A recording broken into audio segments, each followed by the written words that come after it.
Hello, this is a guy who likes fanfiction and is too lazy to read, so here is the Moon's Tears in audio form. Check the description for the links to the author. Chapter 36, Saudade. X. Shunsui returned from his visit to Jushiro's office, to the overwhelming sound of silence lingering about the office and in the air, like the quiet after cannon fire. The slightly curious, and maybe somewhat worried captain, glanced around the office as he stepped inside, eyes sweeping over every surface. Brows furrowing in concern, Shunsui walked over to his desk, peered under the wooden frame. It had happened more times than he would like to admit, and was greeted with nothing but familiar wood paneling. He repeated the action with the other two desks squished in the room trepidatiously, as if expecting his lieutenants to jump out in some attempt at a prank or a surprise. He found nothing. It occurred to him eventually as he plopped down in his chair with a frown, that Lisa was still out to lunch visiting Nano-chan. She wasn't supposed to be back for near another hour. So that was the disappearance of one of his lieutenants explained, but not the lack of a certain orange-haired presence. Really, Ichigo had only returned to work a few days ago, and already he had disappeared. Shunsui ran a hand through his curly hair with a sigh, thinking of the youth. It had been quite the sight the other night at the dinner they had all had, which Shunsui personally never wanted to experience again, if only for the sheer mayhem that the night had produced. Ichigo had seemed vibrant in a way he hadn't seemed in quite a while. Then again, Ichigo was always in flux. Still, it had been nice to be seated by the youth, even if Shunsui could sense Ichigo's perpetual annoyance the whole night. Shunsui understood the youth's irritation. Yoriyuki had relayed her mission to wake the lieutenant with glee, and Ichigo had glared the whole time. He had eventually, after some simple chatter, even informed Shunsui that he was planning on returning to work a few days earlier than Kyan or Anohana would like at the time. Shunsui had been veritably concerned at the news for all of a moment, before he recalled that Ichigo was most often not the person to sit and do nothing all day, which had been evidenced by Kyan's whining earlier in the week when Shunsui had visited Ju, and with Kyan as an older brother, Shunsui doubted Ichigo had been doing much else of anything, at least under Kyan's watchful eye. Honestly, Shunsui had to respect Kyan for the dedication he held for his family, the bonds of family the whole Shiba clan had. Shunsui knew that if something were to come between the clan and Seoul society, that Kyan would without hesitation choose his family. It showed in the care he put forth into every action for Ichigo, and for his younger siblings. Kairaku also knew that however much Ichigo pretended to loathe the actions, he did appreciate them. So, the captain of the 8th hadn't raised a fuss when Ichigo had walked into his office 3 days earlier than planned, eyes bright, vitality in his step. And if Anohana had lectured him on it briefly, it had been worth it to see Ichigo settle into the office with a small fond grin. It had also been far too amusing to watch Lisa and Ichigo's reunion. She had stared at him for a minute, hugged him so tightly he looked like he couldn't breathe, before she stepped back and the yelling had started. Still, Shunsui had broken it up after about 5 minutes of high emotions, and Ichigo apologizing consistently whenever he could get a word in edgewise, which wasn't often. Things had simmered down after that, and slowly they had all gotten into the familiar motions of working together again. Talking over paperwork, discussing the state of the division, overseeing training. Lisa and Ichigo had abandoned Shunsui for lunch together after a day, resuming their usual schedule, and leaving their poor captain all alone. And he wasn't really hurt, not when he could go and bother Jushiro. That still left the question of where Ichigo was currently at the moment. Kairaku absolved with a heavy sigh. Shunsui knew that Ichigo hadn't accompanied Lisa on her lunch break, preferring to let the female lieutenant have some time of her own with Nano. That and Ichigo seemed particularly reluctant to socialize today, accompanied with a kind of mindless focus on paperwork. Shunsui didn't push. He would support Ichigo in whatever he was going through. It was obvious that Ichigo was going through some healing of some kind. He was certain that Retsu was involved, but the injuries that Ichigo carried took time and would likely never fully heal. Shunsui would know. The captain of the 8th had at least hoped that Ichigo would have had the decency to leave a note or a memo if he was going to suddenly trapeze into the outer districts of Rungokai. Which had happened a few times, usually with good reason. Pushing away from his desk, Shunsui padded over to the window and gazed outside at the sunny day, crisp clouds, and hues of fall. He stared. Shock painted his features, followed swiftly by bemusement and a touch of bewilderment. His missing lieutenant was sprawled on one of the neighboring roofs of the division, warm terracotta tiling standing out sharply against the ebony of his shiksho. It was a strange but peaceful sight, the youth flat on his back, seemingly asleep, silhouetted against the sky, that color that made Shunsui think of hidden things, and flowers clustered on the shores. Shunsui smiled fondly and just stared for a little while, content to memorize the moment, and he most assuredly was relating the story to Jushiro. After a few minutes of silence, Shunsui stepped out of the office window, and no, he was not clumsy, nor was it his age. Katen Kyokotsu, thank you very much, and Flash stepped onto the old building's roof. He landed a short distance from Ichigo with enough noise to have drawn his attention if he was awake, and probably enough noise to wake Ichigo's soul regardless. However, the lieutenant didn't seem to notice or waken, instead shifting slightly on the warm tiles. And they were warm. Shunsui could feel the heat from them drifting through the soles of his feet, and just wavering the air in a blanket of heat. Shunsui padded closer after shifting to test his weight on the tiles, eyes observing Ichigo and the peaceful expression painting his features. Shunsui almost didn't want to wake Ichigo, just leave the kid there basking in the sun like a cat, and really Ichigo sometimes did personify a cat himself. Unfortunately, Shunsui could not leave his lieutenant out to bask in the sun on a roof in the middle of the day in Seoul society. So, he crouched down, rested a palm on Ichigo's shoulder and gently shook him awake. What? Ichigo choked out, groggily, brows furrowed in confusion as he rolled over to face Shunsui. Honestly, it was a touch adorable, and he understood how his partner could sometimes find certain things cute. The young lieutenant blinked blearily up at Shunsui, as he pushed himself into a seated position and dragged a hand over his face before running it through his hair. Sorry, Ichigo, breaks over. Shunsui said softly, standing up from the crouch with a few pops of his joints, and the relieved sigh of his muscles. Ichigo continued to stare at Shunsui for a moment, as if he was seeing or hearing something else. Trying to draw Ichigo back to the present, or the waking world, the older captain extended a palm and helped heave Ichigo to his feet, leading the two back to the office. Ichigo was the first to slip inside, padding over towards the coriander couch backed up against a wall with a mound of pillows. The orange-haired Shinigami stood there staring at the couch for a few minutes, before he prowled over to his desk, grabbed his paperwork and returned to the couch, plopping down with a heavy sigh. Sorry, Captain, it's been a few late nights, I've been building up my strength again. Ichigo explained after a few minutes, likely sensing Shunsui's curiosity and concern. In the sudden silence, Shunsui was tempted to fetch some tea if only to encourage Ichigo to speak.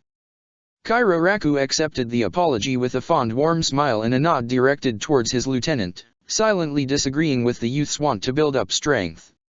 It wasn't like Ichigo couldn't work out if he wanted to, but Ichigo did not need to get any stronger, he was already damn powerful as it was. Even if Ichigo hid it under an unassuming guise, it wasn't so easy to hide the power in every aspect of Ichigo's being, to someone as experienced as the old captain. Shunsui knew it had been Ichigo who had killed the Minos Grande that night he had fainted, because he had been the only one in the area at the time, and wasn't it scary to imagine that that was when Ichigo had been tired and hallucinating. Kairaku could see why Shinji and Rose had been joking about Ichigo taking the open captain's position, though honestly Ichigo would not suit the 11th as its captain. He was powerful, charismatic, able to sway anyone to his cause, and with strong morals. Still, if Jushiro and Shunsui did retire soon one day, the captain of the 8th would easily name Ichigo as his successor. They had all been a touch surprised by Ichigo's refusal to even think of applying, but Shunsui felt that Ichigo had known it wasn't the right fit, that and the thought of all the paperwork had probably scared him off. Turning his attention to Ichigo once more, who was curled in the seat in a semi-awkward position, papers settled in his lap and balanced against a book, and asked with a grin, "Do you often sunbathe on roofs, Ichigo?" The orange-haired Shinigami looked up at the question. Eyes darting to the laugh lines prominent on Shunsui's features and the jest in his voice, before Ichigo grinned, lips curling like a sprite, and he answered, "Only when they call to me." Shunsui shook his head in mirth, at the nonsense answer, flashing Ichigo a small smile, accompanied by a roll of his eyes, before he turned his attention to the paperwork before him. It was the same boring, monotonous stuff that they were always delivered. Shunsui knew in all relativity that paperwork allowed the Godi 13 to function. But that didn't dissuade his burning hatred of the dull sheets. Even Jushiro, a man who was for all appearances gentle and unassuming, hated the stuff. They had even planned on a few occasions on how to ditch the paperwork.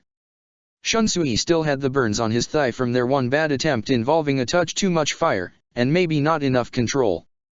Katen Kyokotsu nagged at him along the channels of his mind, her voice bitter with distaste as she told him to stop procrastinating and actually start working.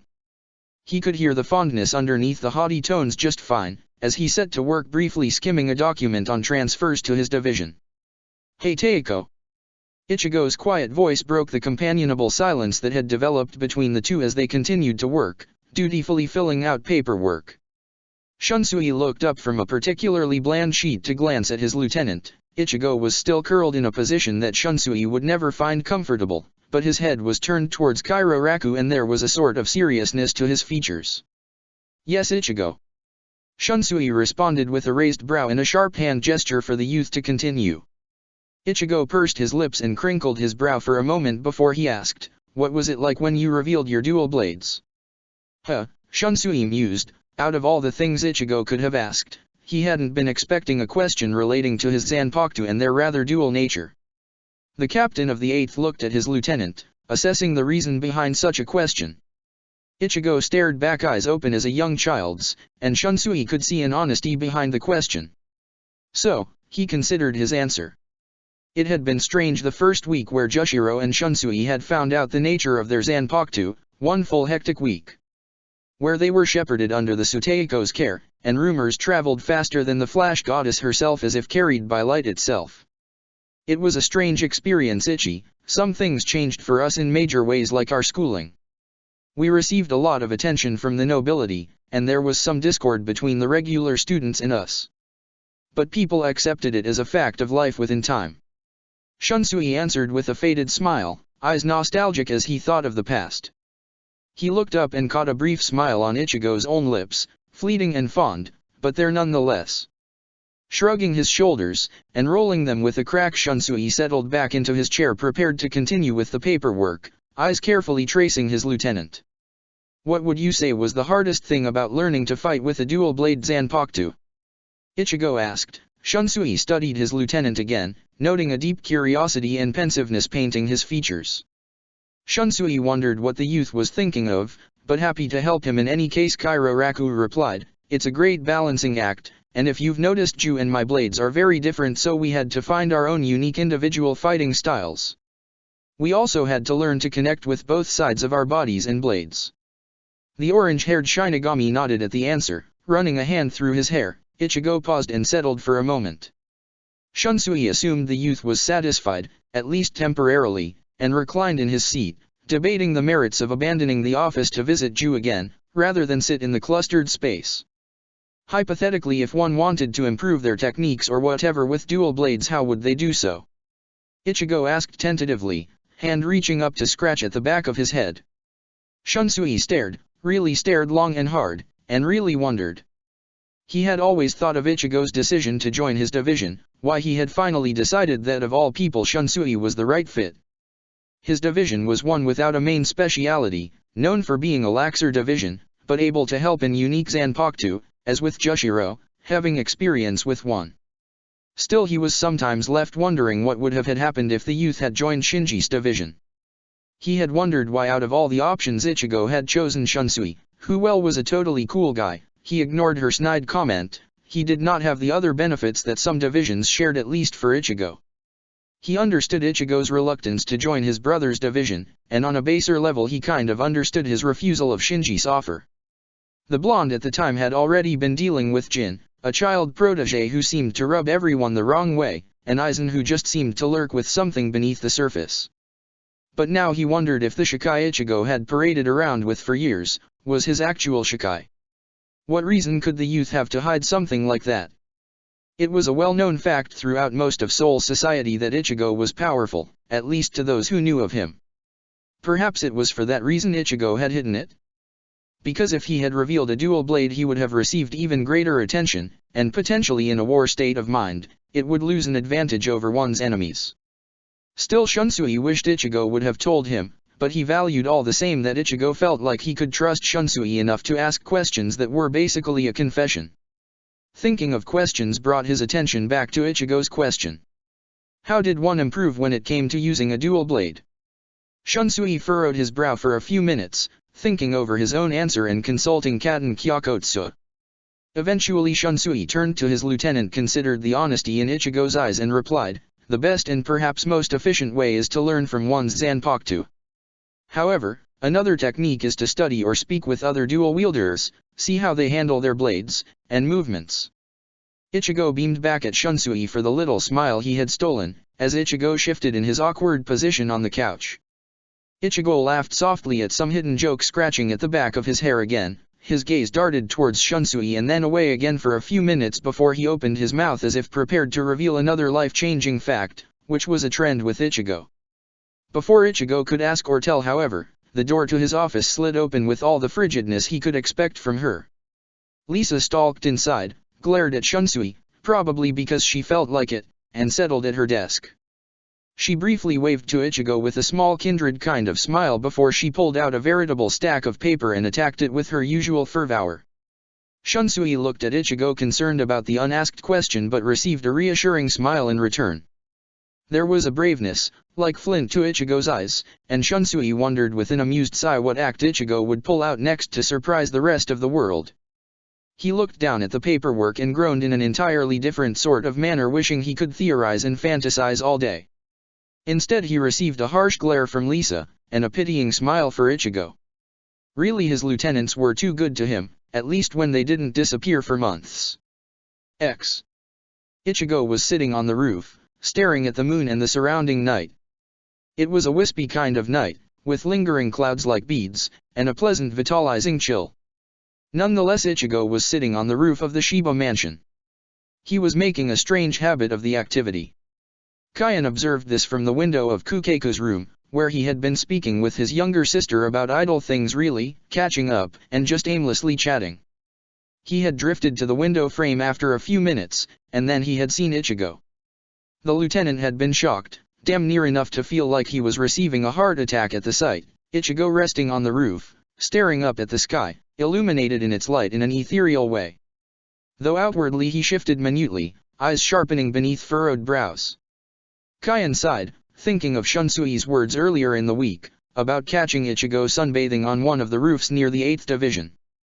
Kyan had admittedly found the story endearing and cute, but also a touch puzzling.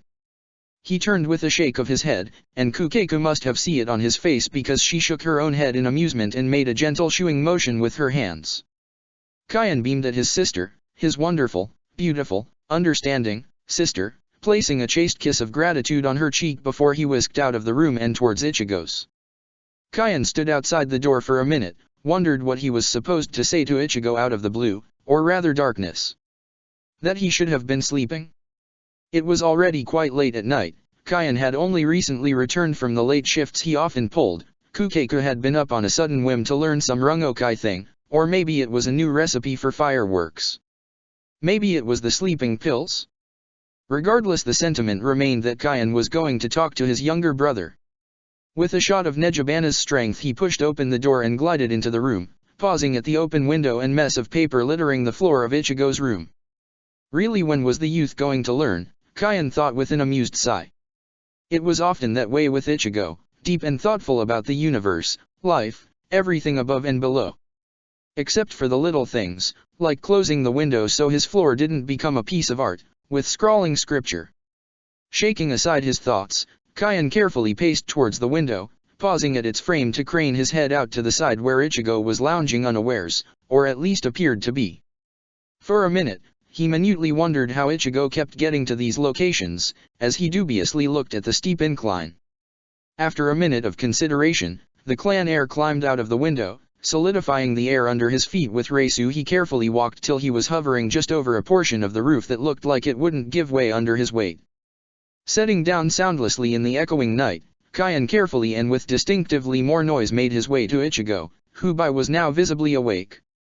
He was watching Kyan's descent with an amused smile, features feathered and gentle in the late hours. "Evening, Ichigo," Kyan chirped as he plopped down on the roof beside the younger brother, mustering his ever-present cheer and energy to the forefront of his conscience. Ichigo turned to look at Kyan and waved a bit, looking content to remain silent. Kyan shook his head in amusement and gently elbowed Ichigo, before he leaned back on the palms of his hands. It was a beautiful night worthy of contemplation and thought, all silence like the deep seas, the horizon lingering and shifting like waves of sand. They sat together like that for some time, the world moving breathlessly past Kyan and Ichigo. Eventually Nijibana reminded Kyan of his purpose in climbing out onto the roof, and he turned his attention to Ichigo once more. He studied the orange-haired Shinigami's features for another quiet few moments, and attempted to look to the soul beneath the exterior. "Can't sleep?" Kyan asked in concern, gaining Ichigo's attention as the youth startled slightly. He turned to look at Kyan with a pout, as if daring Kyan to ask another stupid question about Ichigo's health. Maybe he had walked into that, but couldn't he be a caring older brother? Nejibana's rippling laughter bounced throughout his skull and soothed Kyan's somewhat hurt feelings. Something like that. Ichigo finally responded after another minute where he had stared at Kyan in a quiet kind of contemplation. Kyan frowned at the answer, though it was more of a pout, if the amusement turning the corners of Ichigo's lips was any indication, acknowledging it for the vague answer it was. "Are the pills not working?" Kyan asked hesitantly, quietly, unwilling to disturb the peace that settled like a cloak over Ichigo tonight. Said youth blinked a bit at the question, a hand coming up to push aside two long bangs, or so Ichigo insisted. "I think they're working, need a few more nights with them to be certain, need to talk to Anohana." Ichigo finally answered with a shrug, speaking in a slow elan-quat manner that caught and held Kyan's attention like moth to a flame. He nodded at the answer, happy with the thought of the drugs working. As much as he was somewhat against the idea of using medication, he also knew that Ichigo's insomnia had become a serious thing, so he had put aside the discomfort. The safety and well-being of his family came first, and if that meant pills that worked, then Kyan would accept it. "So, you just wanted to go roof watching?" Kyan asked with a grin bright as the light above them. Ichigo turned with a kind of resigned sigh as he rolled his eyes at his older brother. Kyan's grin only widened at the gesture, finding amusement in annoying his younger brother even only slightly. "Just a night for thoughts," Ichigo responded after he had stared, unamused, at Kyan for a few moments more. Kyan nodded at the answer, tucking his hands into the sleeves of his shiakusho as a cool wind blew about the roof. Ichigo seemed unaffected as he continued to gaze placidly up above. "My father's name was Ishine, Shiba." Ichigo spoke out into the night, out of nowhere. He seemed surprised at his own words, if his expression was any indication, but there was no lingering distress at the given information. Kyan let out a silent sigh of relief at the information, shoulders slumped and slightly smiling he whispered, "Oh thank Kami." Ichigo shot Kyan a confused look at the sentiment he had expressed. The air blushed a bit before running a hand awkwardly through his hair and shrugging apologetically he said, "I may have wondered, if I was your father."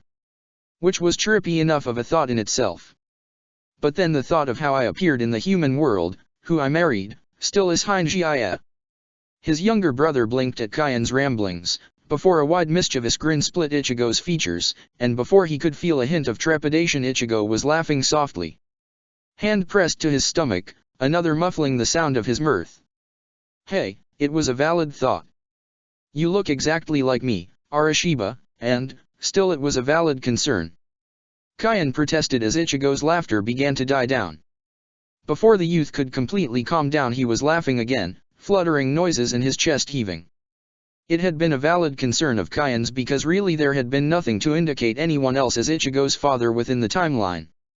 Even believing it was Ishine was a bit of a stretch, considering the clan head's lecherous and bouncy nature. Ichigo turned his head to look at Kyan studying the faint indignation but also amusement on the older brother's face before he rolled onto his back with a happy puff of air. There was silence again for a few minutes and Kyan could almost sense Ichigo gathering his thoughts, gaze heavy and like that of a man who had walked the earth for centuries where it peered up at the stars. "My father was an energetic goof, but he cared for his family. Loved the two girls with all his heart, doted on them in an almost ungodly manner. Man, he was just strong, in a way that showed through when it mattered most. He used to, when we went to visit Kaa-chan at the cemetery, pull out a cigarette and smoke it, because she said it was cool. Ishine loved her so much, more than his heart could hold, so it overflowed into the rest of the world. He used to run to this giant poster of her and sob at it when we did something mean. He ran a clinic, a small little place off the beaten path, kind of. We worked there, all four of us, the girls helping with everything in between. Sometimes he taught us their broken bones and how to reset them, what went where. It was why first aid was never really a problem, and I don't think even he realized how he was helping us with the knowledge. In the war, once he revealed himself, it was different. He tried to stay out of it, protect the girls, and the town. Sometimes he got drawn into it, but he always just seemed to bounce back. He would support me when I came home after a week on the field. Help me roll out tense muscles, bring out herbal rub, talk to me about it a bit, try to help. It had been warmth and safety for a tiny bit, enough to heal. Sometimes he fought beside me, and we worked in tandem. Injitsu was just beautiful in its work. Ishine could wield it as if he had never stopped, but with years of temperance and maturity, a different sense of life that other Shinigami just couldn't possess. Afterwards he would walk around the battlefield, check the bodies there, for dead and living. Aid in the healing with what materialistic skills he possessed. Sometimes we sat and drank sake in the gardens of Kukeiku's home, or one of the divisions. He would tell me about entering into the academy, what his schooling was like, what his family was like. He would talk about these two nephews and a niece of his that he loved to pieces. It was different occasionally, conversations about battle, how to wield Zanjutsu, what the girls might be when they finished growing up. On nights at home, or in the barracks with him, the nightmares would come. He would hold me to his chest as I trembled. Whisper soft and soothing things. He may not have always been the best parent, but he had become one with the course of time. Ichigo finished slightly out of breath. His eyes were slightly misty as he stared up at the moon, rough voice echoing in Kaien's mind as he processed the information laid out before him. Recalled the emotion and feelings in each of Ichigo's words, as if he could see the story playing out in his head. See the Ishine Ichigo spoke of. It knocked his own breath out of his lungs, and he took time to just breathe deeply, contemplate the life Ichigo had lived. The life the uncle he had known his entire life, had lived. This future where there had been war, but Ishine had raised such a calm damn beautiful son. Sure, Ichigo was fractured, but he was strong, in ways not even the top fighters could boast, time and others' influences shaping Ichigo into the man he was today. Ichigo's words just continued to bounce inside his head, the things left unsaid, and the way his voice fluctuated as he spoke of his nightmares. Or the almost soft longing in his voice at the mention of their late-night talks. It left Kaien dizzy where he was lying, trying to process it all, and comprehend the life of another world. But perhaps he wasn't meant to comprehend it tonight, just listen. Nijibana helped to soothe his nerves, and the tenseness bunching his shoulders, as he studied Ichigo in the quiet of the night. He smiled widely, as he recalled another select few of Ichigo's words. Ishine I hadn't forgotten them, even when he had left. Kaien looked at the faint happiness and nostalgia that seemed to cling to Ichigo like a second skin. As much as it must have been painful to speak of his father, Kaien was sure it was also a touch healing. Kami knows how long Ichigo had held the information, the stories of those who shaped him, and lived with him, to his breast. Ichigo hummed a bit under his breath, drawing Kaien's attention in the overwhelming quiet. The older lieutenant chose to remain silent, providing Ichigo with an ear to listen if he felt like continuing. Idly he twisted to look up at the sky, trying to identify the tune breathing between the two. It was something quiet and deep, made Kaien think of woods and ancient things. I was 15 when the first was started, you know. Ichigo ventured somewhat hesitantly and lax, a shrug running his shoulders as one of his hands twisted to grab at Zanjutsu's blade, in a familiar seeking act of comfort. Kaien breathed in at the confirmation that the orange-haired Shinigami had been 15 when the war started. Ichigo had stated that was when he had entered the realm of the Shinigami, but Kaien had hoped that he hadn't fought in the war for another few years. It was a strange and harsh concept to consider, especially when Kaien thought of it in terms of the mortal realm. Ichigo would have only been a child in the eyes of any adult, and yet the weight to lead a whole society had been thrusted onto his young shoulders. Kaien took another deep breath to calm himself. Ichigo had already explained his actions in the best way he could. What was past was past. Instead he responded with a vague, yeah. That he hoped didn't betray his tumultuous inner workings. Looking at Ichigo though, Kaien could see that he probably didn't need to worry about Ichigo reacting to Kaien. His gaze was 1,000 miles away, distant, and yet right in front of Kaien. You see, there was this thing called the Hogyaku, and Kisuke invented it because he's a curious idiot. But it grants a soul their deepest desire. Here Ichigo paused for a moment as if to dwell on the thought of the object, the Hogyaku. Leaving Kaien to wonder about the power and creation of such a device, before Ichigo sighed and continued, in any case, Kisuke was in the mortal world, along with the other Vizard, and Yoryuki, and Adachi. Okay Kaien, I'm going to tell you something and you have to promise not to kill that person, and or at least give them a chance. The clan heir thought about the serious tone in Ichigo's voice, as he rolled over to stare into Kaien's own eyes, amber orbs keen and piercing. He had an uncertain idea of who the mysterious figure, Ichigo didn't want Kaien to kill, was. He stared at his brother. He had a feeling he wouldn't like the information Ichigo would relay. So instead he asked himself if he could hold himself back for Ichigo's sake, if he could give the person a chance because his little brother asked him to. The answer was, of course, a resounding yes. It was easy enough now, but Kaien believed he could do it. The older lieutenant nodded his agreement. A grin slipped onto Ichigo's lips at the gesture, a touch feral in the moonlight. Kaien smiled back in return, running a hand through spiky locks as he shifted into a comfortable position. Ichigo stared for a moment longer. He could feel it, before the youth rolled onto his back. Sosuke Aizen was a man who possessed great power, and because of such power believed himself utterly alone in the world, even among powerful Shinigami. He disliked soul society, and was curious about hollows, and hollowification. I believe he wasn't always what he became, but somewhere along the way for his goals, he became twisted. He created his own Hogyaku, and sought Kisuke's to perfect his own. The Hogyaku in a manner managed to affect one of my friends, giving her the power to reject, or rather heal injuries. When Aizen broke off from Soul Society, and fled to Hueco Mundo to build his own army, he took interest and kidnapped my friend. I would have attempted to stay out of the war, before the incident. But when Soul Society refused to send a rescue mission, my friends and I invaded Hueco Mundo to save her. It's a barren place, sand everywhere for miles on end, suffocating.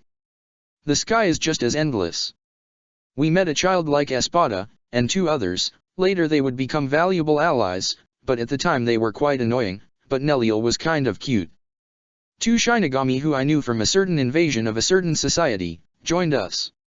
It was a disaster doomed from the start. I was just beginning to understand the bond one held with Shiro, and the Espada were powerful, as strong as any captain.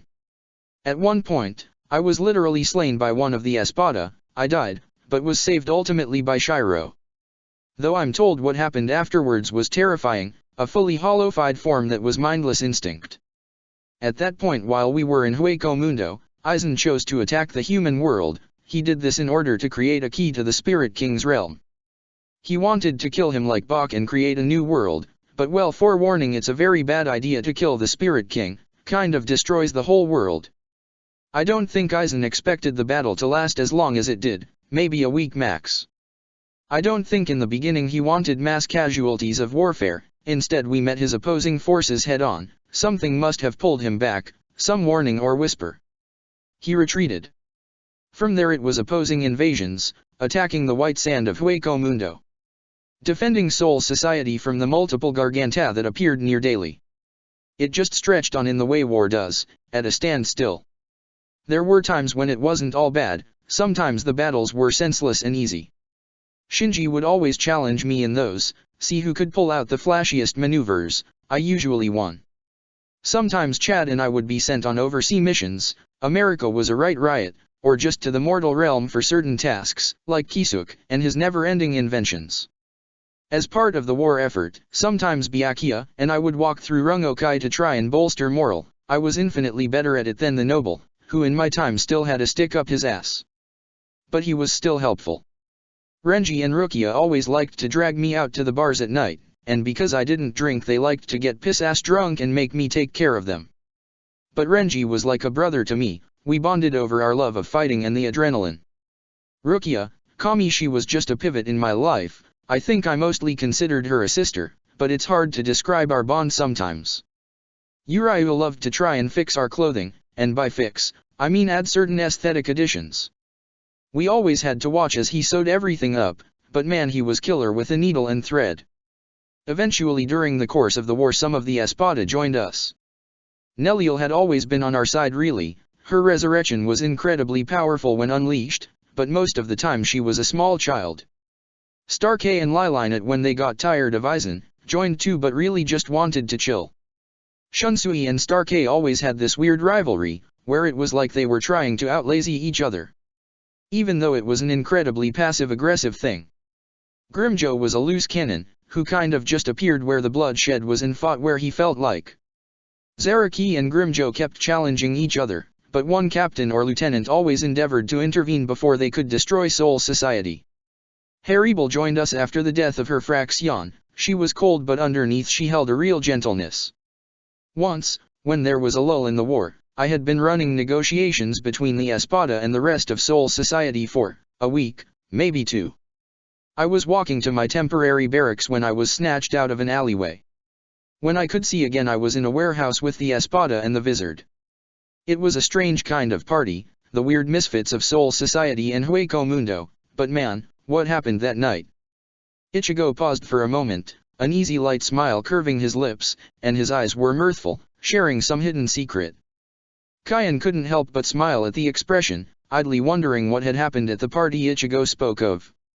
Reflecting on the Espada he spoke of, and his own journey into the war. Eventually, after catching his breath, Ichigo began again, eyes centered on the horizon, wistful and sad.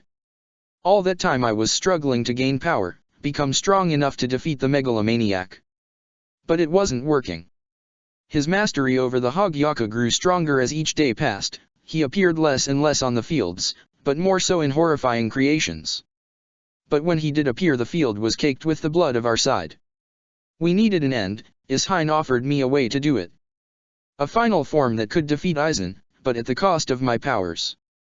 At that point, it had been 3 years, years that seemed to slip from my hand and mind like dust. I just wanted the battle to end, to save the lives of my friends and family. My powers were a small cost. So, I did it, learned the technique. We defeated him for the most part. Kisuke designed a Kido to encase him, and we left him in Mugen. And I returned to the mortal realm, slowly losing my powers day by day, but perhaps those times are best saved for sake. Ichigo finished with a touch of melancholy, chest heavy where it rose and fell softly. Kyan sat rock still. He felt numb at the completion of the story, as if all the emotions that could possibly build up inside him had deserted at the sheer force of the information. He knew on a somewhat baser level that he felt anger, burning something fierce in his chest. He knew he must have felt horror at the concept of losing one's Zanpakuto, and it had to be Ichigo to sacrifice everything. Knew he must have felt a deep-rooted sadness at all the youth before him had suffered, all that was left untold hanging in the air like heavy drafts of thunder.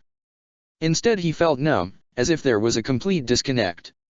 Ichigo had turned to look at Kyan, maybe sensing his lack of distress, or the stillness to the air. It was the movement that triggered his own reaction, and awkwardly and clearly coordinated movements. He slid forward to wrap his arms around Ichigo in a tight hug.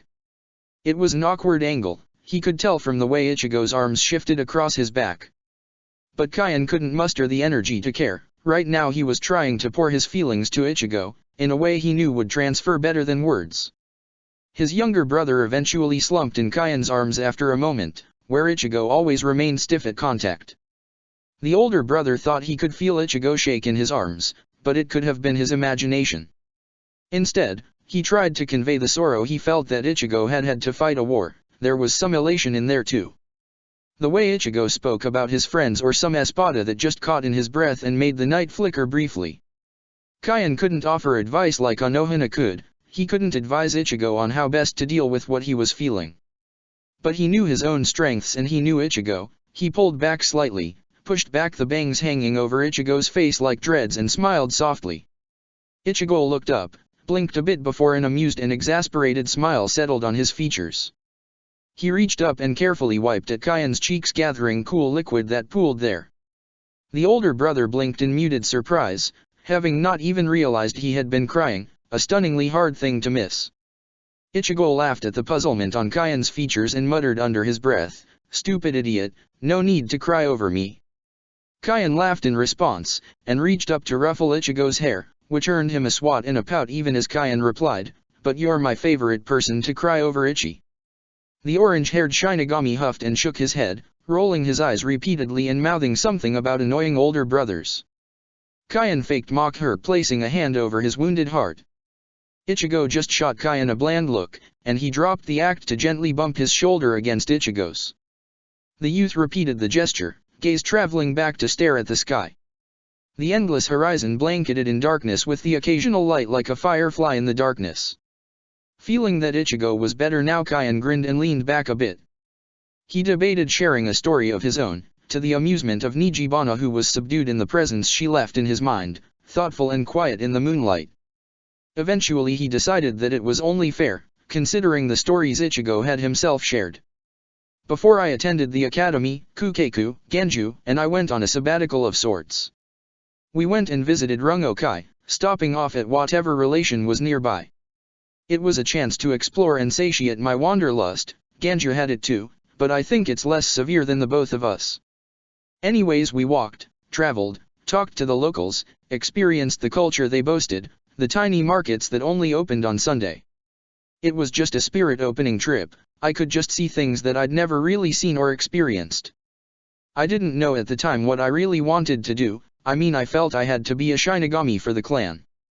But I wasn't sure if it was what I wanted to do. One day we were taking a less-known path and stumbled across a passed-out Shinigami. He didn't have a Haori, or a lieutenant's badge, but had one discerning feature. The unconscious man had long white hair. Never one to leave a random man passed out, I carried him back to our temporary residence, Kukeku beside me and Genju ahead of us. We were almost home when the hollow attacked. I had my arms full, but attempted to cast a Kido barrier. It worked for the most part, and with Genju and Kukeku behind me, I felt less concerned. We were still trapped and probably would have suffered some injury. But the Shinigami suddenly woke up, drew his Zanpakuto and without even thinking dispatched the hollow. We cared for Teiko for a week before Kairo-raku Teiko found us. Yuka-take-san told us a lot about what it really was to be a Shinigami during that time. His words were kind, but I liked the truth in his eyes, the prospect and ability to defend my family and help people. I think Teiko can certainly be many things, but he's always wanted to aid people. When I joined the academy, after our sabbatical, I knew which division I wanted to join, and who I wanted as my captain.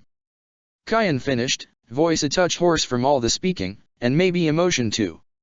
Ichigo was slouched against Kyan, eyes half-lidded, but he was obviously still awake if the fondness in his eyes was any indication. The older brother felt warmth in his chest at recalling the memories, even as he looked at his younger brother, and the feeling doubled. Teasingly he poked Ichigo's cheek after a moment of silence, earning a swat and a glare once more. Kyan shrugged aside the gesture and asked, "Did you enjoy my story, Ichi?" Because of course Kyan had to ask, it was only right to hear his brother's honest opinion. Mischief lurked on Ichigo's features as he shook his head in the negative. Kyan faked a heart attack, hands splayed over his chest. Ichigo laughed at the gesture and Kyan joined in, the noise bouncing off into the darkness in wavering echoes. Ichigo rested his head against Kyan's shoulder again and the two continued to sit staring at the sky above in quiet reflection. Eventually, Kyan looked down to check on the orange-haired youth, only to find Ichigo asleep. Breath even and soft, eyes closed, features at peace. He chuckled softly, shaking his head in amusement as picked his younger sibling up, and carefully delivered him into the waiting care of his bed. He paused at the doorway, studying the shadowed figure on the bed with a fond smile. Kyan wasn't able to provide Ichigo with counseling, but no matter the odds he would be there for his younger brother. X. Chapter 37, Strakidania. X. Ichigo wondered why he had let Byakuya choose their meeting place, as he stared dubiously at the building in front of him. It was the kind of place that a noble, and most certainly an heir, wouldn't be caught dead in, if only for the whole rundown-like aura of the place, all old moss-covered wood, and crumbling stone. Ichigo checked the location of the meeting place once more, pulling a worn and crumpled note from his pocket. With furrowed brows he studied the sheet and Byakuya's graceful sprawl and confirmed that yes, he was at the right location. Though why of all places this one, Ichigo had no idea. Byakuya had seemed particularly keen on the location, ebony eyes lively from where they peered out at Ichigo. The orange-haired Shinigami sighed and ran a hand through his hair, settling into Zanjutsu's presence. He walked forward and pushed open the tattered sliding door that had certainly seen better days. Ichigo gaped at the interior of the place, or well on the inside he was shocked silent. To the patrons of the bar, for that was what it was, he raised a brow and stepped to the side. The interior of the restaurant/bar-like place was all rich paneled wood, the heavy smell of tobacco prevailing like a fine mist, and a wide eclectic assortment of people seated at the canopy of low tables and high stools placed at high bar tables. He did a slight double take at a few of the faces in the sea of the bar, as his gaze swept over the veritable ocean, mapping out exits and potential hazards.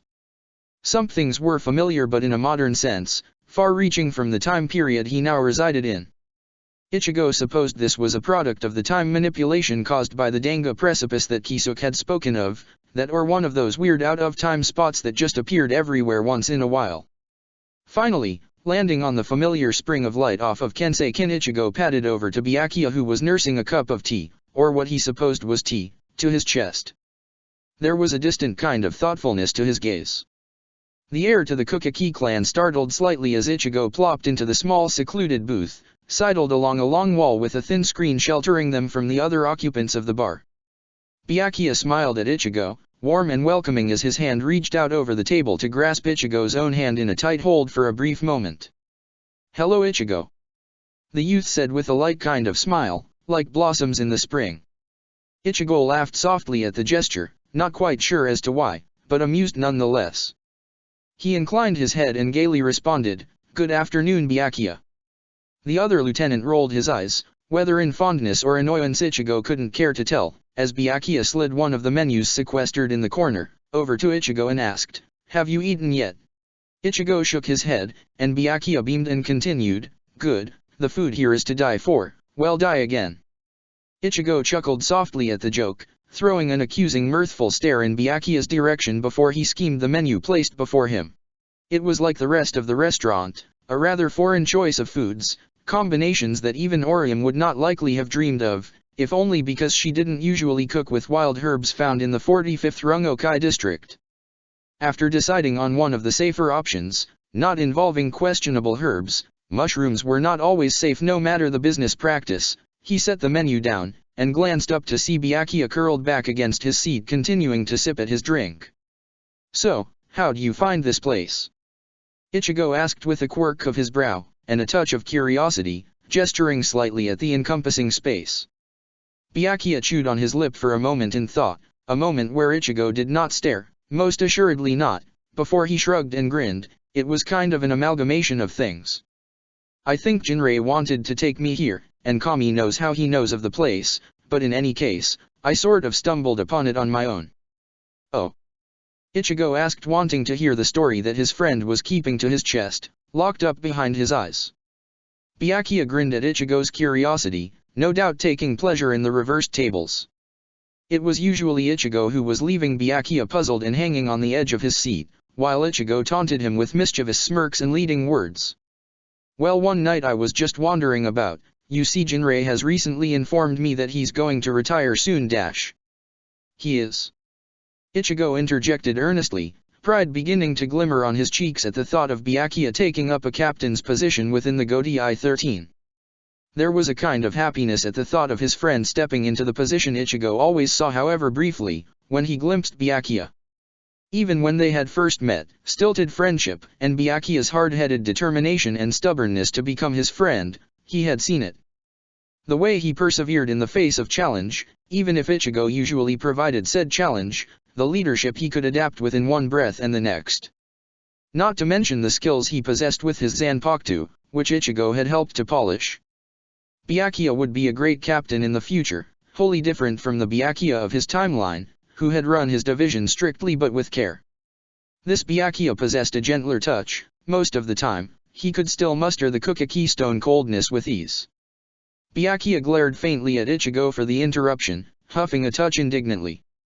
Ichigo smiled apologetically, running a hand through his hair as he gestured for the heir to continue.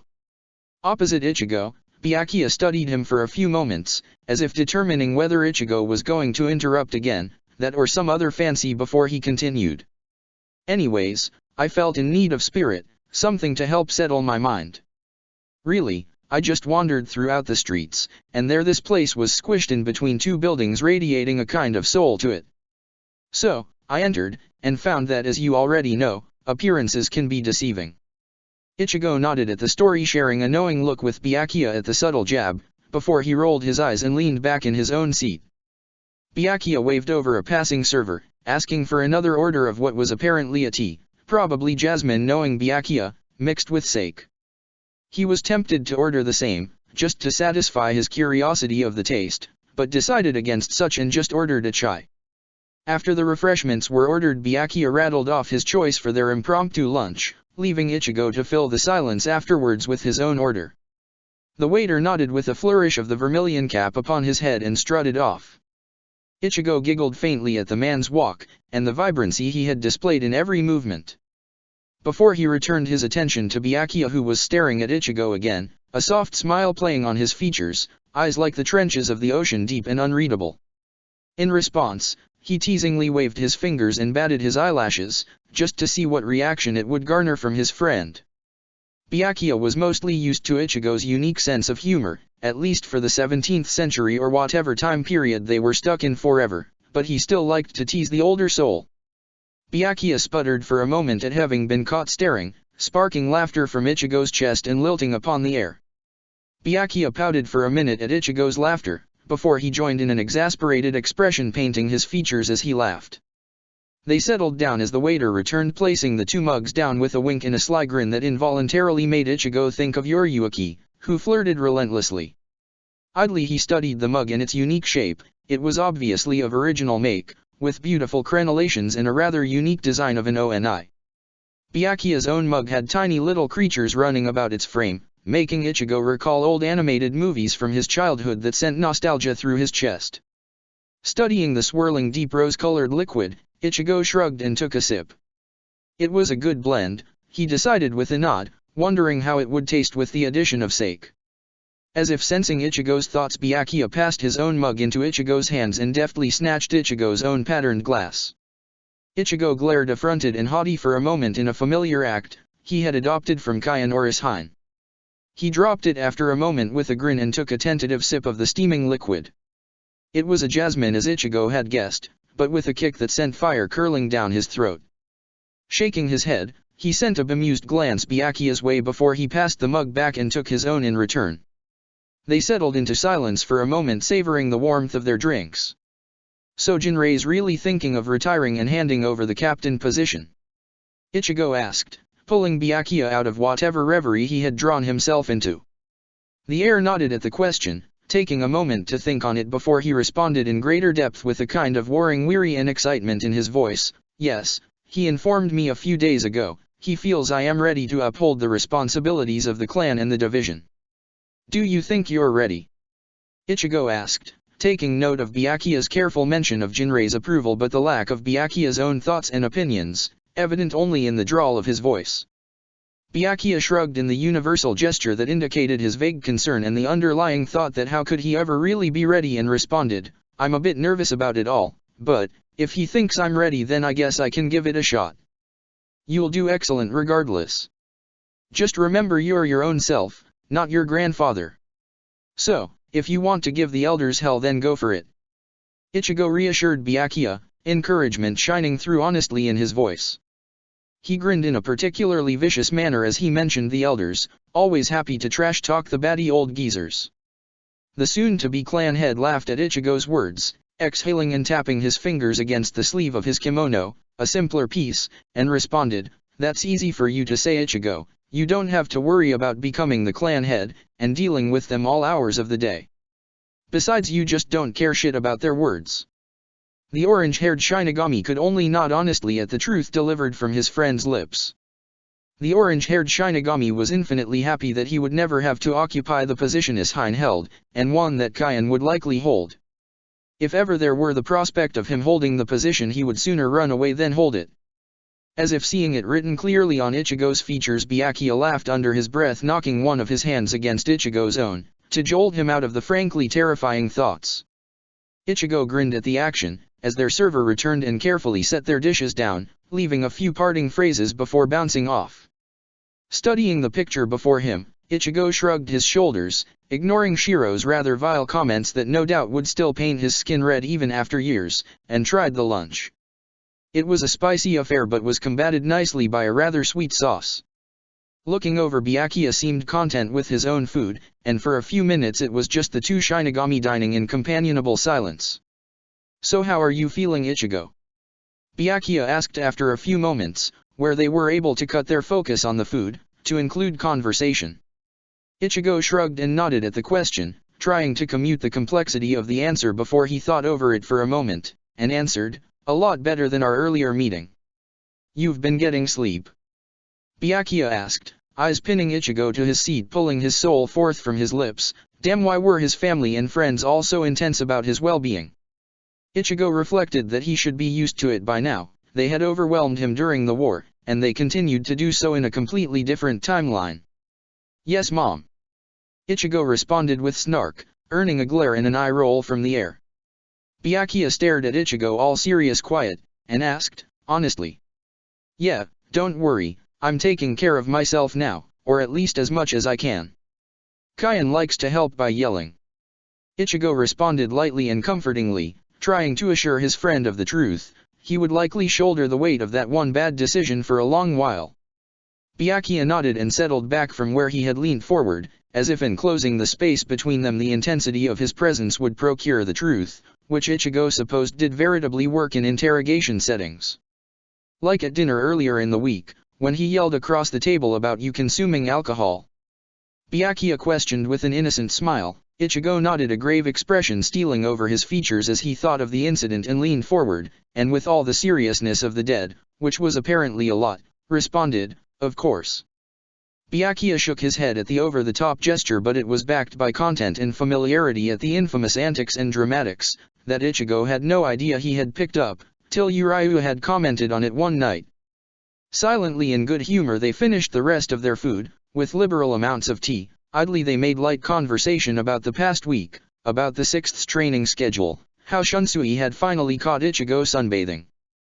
The waiter arrived and took the plates away after asking about the food, promising to bring back more tea, though this time sans alcohol. As if just remembering something, Byakuya perked up, running his fingers along the table.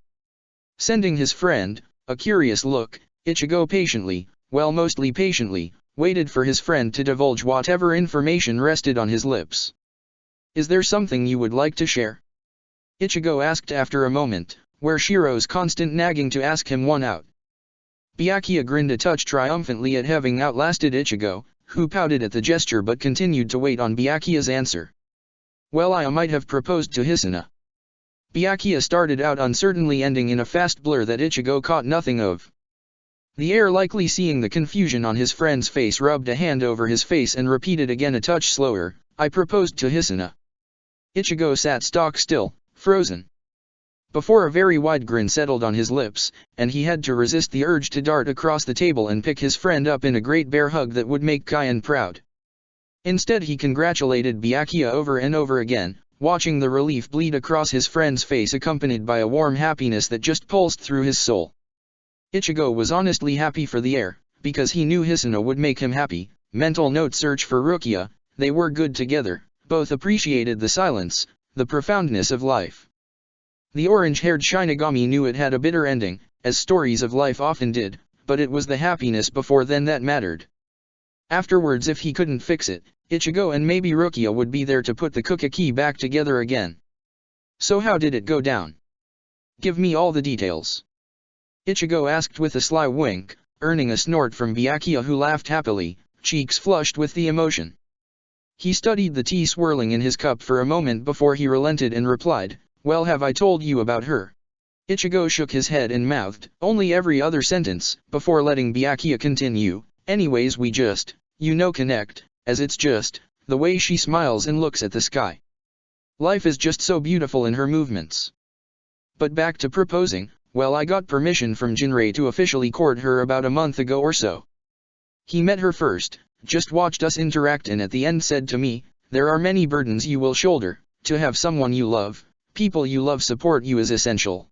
And that was that." He gave me the blessing when I asked, with that proud smile, "exactly like the one you're wearing right now. So, I took her out to dinner 2 nights ago, and afterwards we went and walked along this one path near the falls. She told me about her sister. We talked about trying to find her, Hisona's illness, and in the end I still proposed. She said yes. I feel like I've been floating since. Byakuya admitted, eyes impossibly bright, just seeming to reach out and ensnare the life around it. Ichigo smiled in return, just as bright, Reisu warm, and happy between the two. The orange-haired Shinigami reflected on the story, slightly surprised that Jinrei had given Byakuya permission to marry Hisuna, and had not instead insisted on an arranged marriage, or the fact that Hisuna had actually said yes. It left a warmth that just seemed to saturate his soul. I'm so happy for you, Byakuya. Ichigo said sincerely, smiling at his friend across the table. Byakuya nodded his thanks, aura bright and airy around him. Idly Ichigo picked up his mug, warming the cooling tea with his Reisu. He took a sip and settled with a content sigh. What about you, Ichigo? Any romance in your life? Byakuya asked with a grin, all mischievous and cunning, jolting Ichigo from his thoughts. He pinned Byakuya with a serious deadpan glance and replied, the only love of my life is that of tea. The lieutenant laughed at Ichigo's response, Ichigo soon joining in on the contagious laughter, panting for breath at the end. Byakuya always managed to incite Ichigo's mirth, just bringing out a certain radiance with him. In all seriousness, I'm really not interested much. It's not like I want anything deeply physical out of relationship anyway. Ichigo responded nonchalantly with a shrug. Byakuya's piercing silver eyes that glowed in the dimming light of the bar, studied Ichigo for a moment before he nodded in understanding. After a minute Byakuya jokingly responded, I would watch out then, I think your Yuki keeps trying to hook you up with her, Lieutenant. Ichigo groaned at the news, knowing it was more than likely true. He shared an exasperated glance with Byakuya before they were laughing again. It was good to be with his friend again. He had missed this, the gentle teasing and laughter. Calming slightly, Ichigo carefully sipped at his tea and perched his elbows on the table, so that he could lean forward and stare at Byakuya with all the intensity the air had displayed previously. So, who's invited to the wedding? I better be invited. Byakuya laughed at Ichigo's gossiping tones, perfectly mimicking some of the members of the Shinigami Women's Association, that they had happened to spy on in the past. Byakuya pretended to think over the question, leaning back with his fingers perched under his jaw. Ichigo laughed at the image, startling the air into laughing with him for no abrupt reason. Eventually they settled, sharing a few fond looks, as Byakuya continued to provoke Ichigo and draw out his answer. The orange-haired Shinigami pouted but continued to play the waiting game with a laugh, happy to be with his friend. Shinji bounced on his feet across from Ichigo, a cocky smirk adorning his features, hair brilliantly gold in the afternoon sunlight filtering into the 5th division. Really, the lieutenant had only stopped by briefly to drop off a few papers, but then Shinji had by some magic coerced Ichigo into a spar. Maybe it had been the teasing drawl, knowing eyes tempting, asking Ichigo if he was willing to play a game. Ichigo had been debating a game of his own for a while, wondering over it out loud and in the confidence of his captain. He had been unsure about the spar, but ultimately had accepted the offer, and Shiro's insistent whining was definitely not a deciding factor, because sparring with Shinji was always fun. The man just managed a way with his blade, that was less a dance of elegance like Ichigo was well familiar with in spars with Byakuya, and more so rising adrenaline, the challenge that revolved around flashy moves, and intellectual chessboards. If he did follow through with the half-baked plan simmering at the back of his mind, it would be mostly fun to experience the fallout. And in any circumstance, most of his family and friends were furious at him for one thing or another. So, adding another great reveal would likely only earn Ichigo a few more lectures than he had originally accounted for. Running a hand through his hair and shaking aside running thoughts, Ichigo looked up into Shinji's eyes. Playful and challenging, he drew Zanjutsu from the sheath resting at his waist, letting the blade rest comfortingly within his grasp, catching the light off the metal. "Yeah, sure, ya ready to fight me, Ichi?" Shinji asked with a teasing grin, bright with anticipation. Ichigo grinned in return, feeling the same emotions, excited to spar with his friend again, the challenge of it, and the simple pleasure of it. Raising a brow in contrite amusement, Ichigo laughed and responded, "Last I remember I won our most recent spar." Shinji pouted at the truthful words, rolling his eyes and mouthing something about pretentious brats, and said out loud with a touch of scorn and fondness, "Brat." Ichigo let his laughter bounce freely around the training cell, ignorant of their collection of onlookers slowly growing in size. He could almost feel Sosuke's gaze through the division wall, likely peering out from a window however much the man had placidly declined to come and watch. Ichigo knew Sosuke still employed the demure and kind persona within the barracks, and his appearance throughout Seoul society. Partially to maintain appearances, but also partially to annoy Shinji, who would much prefer the real Sosuke. Jin was off in a corner, slit eyes watching the engaging battle with thinly veiled interest. Ichigo was pretty sure Shinji, or Sosuke had herded the young Shinigami out, and settled him onto a step. Otherwise their viewers were inconsequential in Ichigo's mind. Flicking Zanjutsu up, Ichigo swayed loosely on the balls of his feet, sending a last questioning gesture to the captain still grinning like a loon. Shinji nodded, and Ichigo centered himself with a breath before he darted forward, ground rushing underneath his feet as he appeared in Shinji's personal space. Sakanda was hastily brought up to deflect Zanjutsu's blade, as Ichigo forced the weight of his upper body onto the blade, satisfied with the vague surprise painting Shinji's features. They forced their Zanpakuto blades against the other for a moment. Ichigo pushed against Shinji, trying to force him back, a touch successful as sandaled solace slid against paved stone. There was a fierce brightness on Shinji's features as he pushed back in return. Shinji sprung back suddenly, swinging Sakanda loosely as he considered Ichigo before he took up the offensive and was careening forward wildly. Tracking the pace of his feet, Ichigo swung to the side to intercept the blade flying towards Ichigo's neck with slick speed. The metal of their blades clashed again with a loud shriek and the echoing sparks of metal like burnished magma. Ichigo ducked under Shinji's blade and brought Zanjutsu up and under, hilt aiming towards Shinji's unprotected jaw. The blonde sidestepped the assault, crouching low to swing Sakanda at Ichigo's unprotected side. Jumping back, Ichigo brought Zanjutsu under the captain's blade, forcing it higher to parry the attack. The orange-haired Shinigami stepped into a merciless rhythm for a few moments: slash, duck, parry, struggle for a moment, spring back, duck again, taunt Shinji with a grin. Blades flickering against each like a frothing hurricane of steel. Slowly they warmed up, blood pumping, adrenaline roaring in his ear along with Shiro's bloodlust. Springing back, the two fighters paused to study each other, assessing the condition of the other, before Shinji flashed a familiar Cheshire grin, and Ichigo flashed his own mischief-laced one in return. Immediately Shinji launched into the air, disappearing in bursts of mirage-laden images meant to confuse Ichigo. Deftly Ichigo turned and raised his hand, casting a silent Kido shield that Sakanda skittered against uselessly, with the unpleasing sound of nails on a chalkboard. Shinji pouted at the barrier before he darted around it, stretching the blade out in an overextension even as underneath with his other hand he carefully formed another Kido. Ichigo executed a swift uppercut to push the blade away, hastily raising his other arm up to intercept the Byakurai zipping towards him in shots of electric light. It impacted against his forearm with a dull sting as his blood vein activated, stealing away most of the pain, if only to soothe Kaien's future worries, and leaving a torn sleeve and a thin gash. Leaving no time for the blonde captain to retaliate, Ichigo channeled some of his Reisu along Zanjutsu's sealed state and allowed it to surge forward, impacting the concrete and kicking up dust into the air like a cloud of confusion. Ichigo cut through the dust. Tracking Shinji's presence, he appeared behind the older soul, an unstable shakuho exploding as Shinji turned around in a brilliant burst of crimson that flung the dust high into the air. Shinji growled something low and pleased, the hollow portion of his powers shining through as he stepped out of the smoke. The orange-haired Shinigami caught the incoming blade, ducking as Shinji reversed his grip and brought the blade out before bringing the hilt careening towards Ichigo's temple.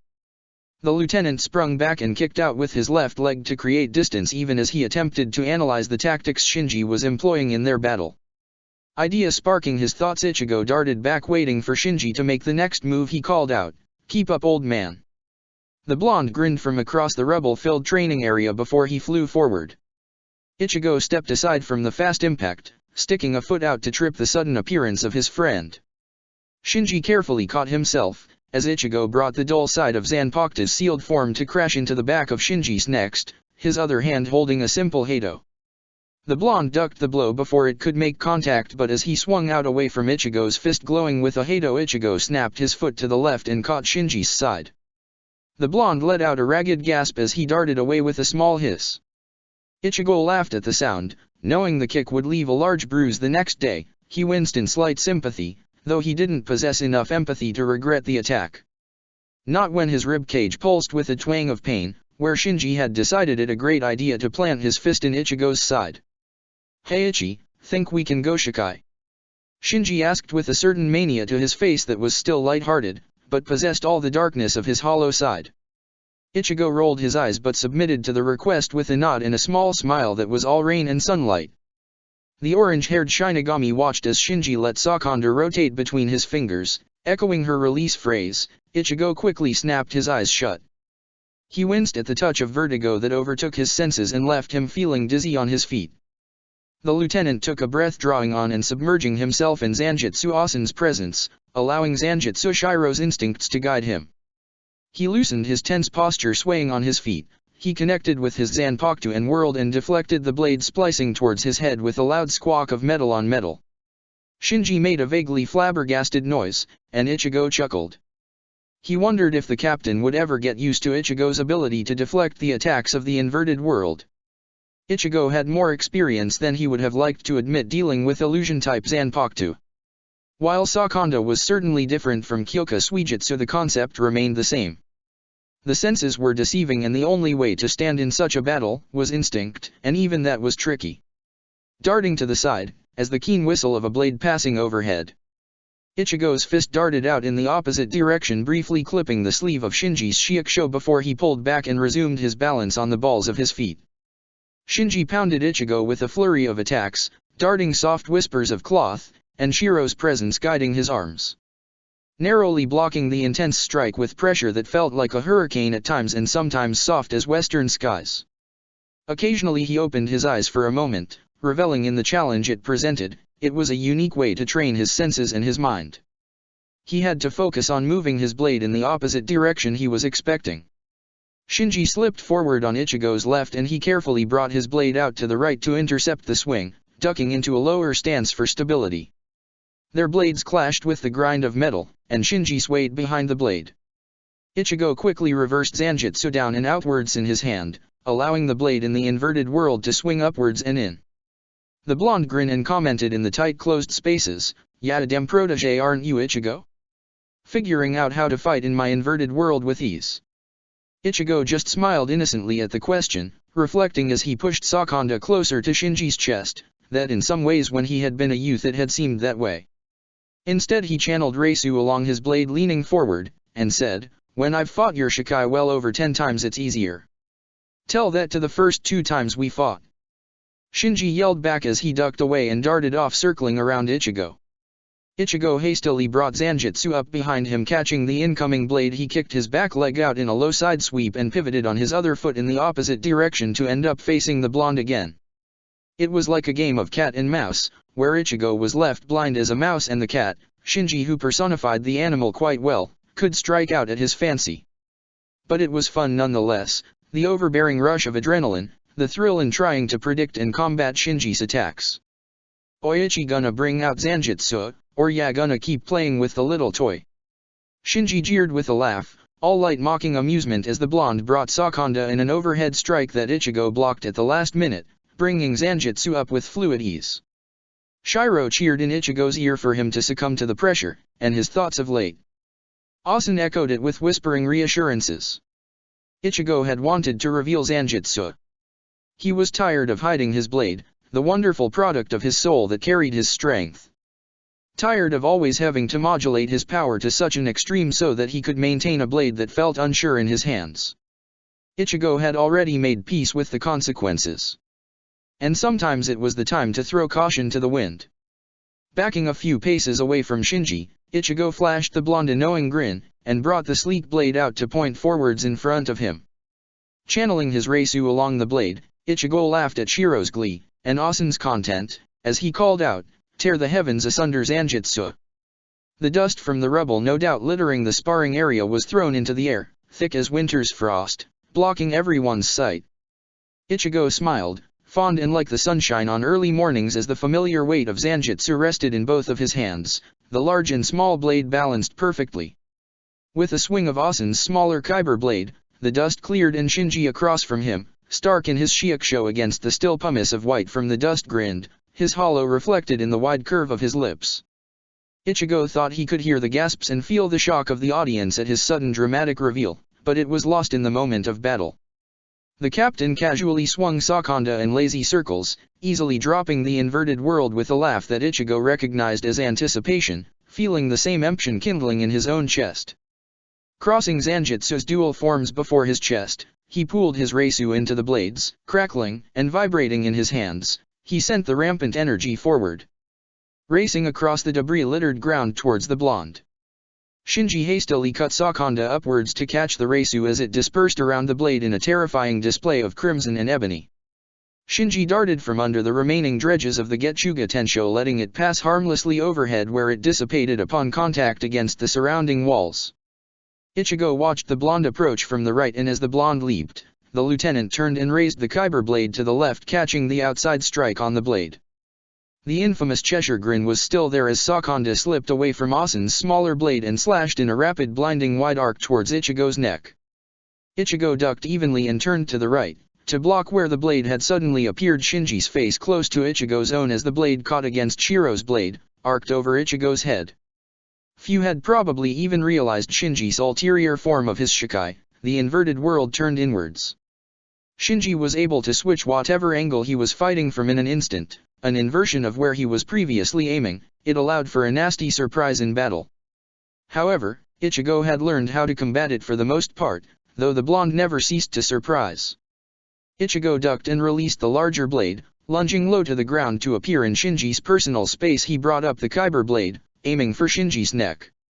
The blonde grimaced before he cast a quick shakuho, exploding in both of their faces. It threw Ichigo back, as he hastily brought Asen's smaller blade up to block the worst of the damage, feet digging into the rubble as he braced himself. Shinji coughed but appeared otherwise unharmed, if not a bit singed, likely transitioning the trajectory of the explosion. Then the blonde was in front of him once more, and there was no time to ponder the blonde's techniques. It was another rush and flurry of movements, ducking Sakanda, jabbing with an uppercut with Shiro's hilt, slashing at the captain's ankles with Asen. Shinji retaliated with vigor, slashing relentlessly, in quick sharp darting movements that appeared out of the corner of his eyes. His arms moving out of instincts to catch the blade, even as Shinji released a Kido from his other palm, in addition to the strike. Ichigo skidded back as Shinji pushed the advantage he precariously held. Suddenly Ichigo dropped and rolled to the side, kicking out at Shinji's exposed calf. He clipped the leg, earning one of Shinji's favorite nicknames even as he rose to a knee, catching Sakanda's low strike. He pushed the blade away with a rise, catching it in the X shape of Zanjutsu's form held together, before Asen's blade was darting out to catch the blonde's jaw. Shinji leaned back, Reisu sparking along his fist, and Ichigo's eyes widened in surprise as one hand was thrust forward, a Siro arcing out in a crackle of power. Ichigo skidded back, Zanjutsu catching the brute power and dispersing it along their blade. There was a wild feral grin on Ichigo's features, backed by the pride at how far Shinji had come since their training. Deciding to finish the spar, Ichigo darted forward light as air and appeared behind Shinji, who was watching where Ichigo had stood with skeptical eyes. The blonde pivoted and caught Ichigo's blade on the back of Sakanda. Ichigo quickly brought the Kyber blade up to rest on the exposed hollow of Shinji's throat. "I surrender, Ichi," Shinji said with a laugh, panting with exertion, skin flushed, eyes bright as a nuclear explosion. Ichigo grinned and dropped Asen from Shinji's neck, sheathing the smaller blade at his side, as he brought Shiro's blade down and repeated the action. He could just feel the satisfaction emanating from his spirits, feeling his senses with a warm drowsy content that left Ichigo feeling a bit high. Shinji rubbed at his neck as he sheathed Sakanda, running the same hand through his hair. He stretched his legs out a bit. Ichigo copied the movement, rotating his arms, knowing he would be sore the next day, but the good kind, as opposed to the "why did I even try" kind of sore Ichigo was familiar with. Idly he checked over the few wounds littering his body, a few light Kido burns, and a few thin scratches from where Sakanda had gotten her claws into Ichigo. There was a particularly large gash on his collarbone, staining the hem of his shiakusho and leaving a trail of sluggishly drying blood down the side of his chest. Shaking his head at the thought of Kukeiku's complaints, he raised a hand to let a light healing Kido radiate from his palm. It was all he could manage, bruises and light cuts, anything else was far beyond his reach, as with most simple Kido. Glancing over at Shinji, he checked the blonde for wounds, and caught the cut he had left on the captain's leg. Bending down, he easily healed the wound, earning an amused snort from the blonde above him. Springing back to his feet with a waver of balance, he rolled on the balls of his feet, and glanced around. There was quite a crowd, Ichigo noticed with a somewhat abashed smile. Most of the division had apparently come out, and Ichigo thought he could see Sosuke's smug visage somewhere there. Jin had a surprised but interested expression on his fox-like features from where he was seated in the shade. Shinji yelled something loud about heading back to work, and reluctantly most of the Shinigami cleared out, grumbling good-heartedly about their task-masking captain. Shinji winked at Ichigo and sauntered over to the porches shadowed in shade, plopping down with a flirtatious wave. Ichigo shook his head in amusement at the captain's antics and padded over to join the man. The lieutenant plopped onto the porch with a relieved sigh, stretching his legs out in front of him, as Shinji chuckled beside him. He leaned back, briefly glancing at the captain. He wondered what their recent spar would spell for the rest of Soul Society. "Come on, don't worry, it'll be fine," Shinji assured Ichigo as he whacked Ichigo upside the head with knowing eyes. Ichigo frowned but nodded, and instead returned a small proud smile and said, "That Zero was really nice." The blonde beamed in response at the praise, cocky and proud, and Ichigo rolled his eyes. It had been a good spar, challenging enough for Ichigo that he didn't have to worry about holding back, just not going overboard. Laughing softly to himself at Shiro's comment on Shinji's sloppy technique, Ichigo studied the rubble-littered courtyard with a grimace. At least he didn't have to clean it up. X. Chapter 38, Maduk. X. Ichigo shifted in the chair he was settled in. It was one of those chairs that were lumpy and sunk like quicksand when Ichigo sat in it. Idly he stared out the window at the pleasant morning brewing on the horizon in splashes of rouge and light blue. In front of him, Anohana was regarding Ichigo with a look of amusement, lightly curled lips forming a small smile that was all gentle motherliness. Ichigo wondered when the female captain had adapted such an expression for him, perhaps after their first session. The orange-haired Shinigami sipped from the still searing hot cup of tea in his hands and just sat in the quiet for a minute. Much of the time Ichigo spent in Anohana's office was that, filled with silence, the kind that Ichigo was content to sit and stew in.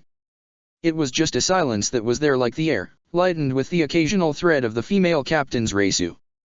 Ichigo wondered what they would discuss in this session. The past few sessions had been good, for the most part. It was the reason Ichigo had agreed to come back. He had placed his trust in Anohana, and so far, Ichigo was not regretting the action. They had spoken about what Ichigo thought of the war, his own feelings, fears, worries, and not the ones of everybody around him, which had been both refreshing and strange. Sometimes he had to stop himself and wonder what were his own thoughts, and not those that Soul Society posed. What he had wanted to do with his life before Soul Society and how that had changed. What were some of the things he had learned in the war? And sometimes there was anger, or sorrow that just blossomed in his chest, closed up his throat and left him gasping for breath, all raw wounds. But Anohana had taken it in stride, helped Ichigo to calm down with gentle coaching and a reassuring presence.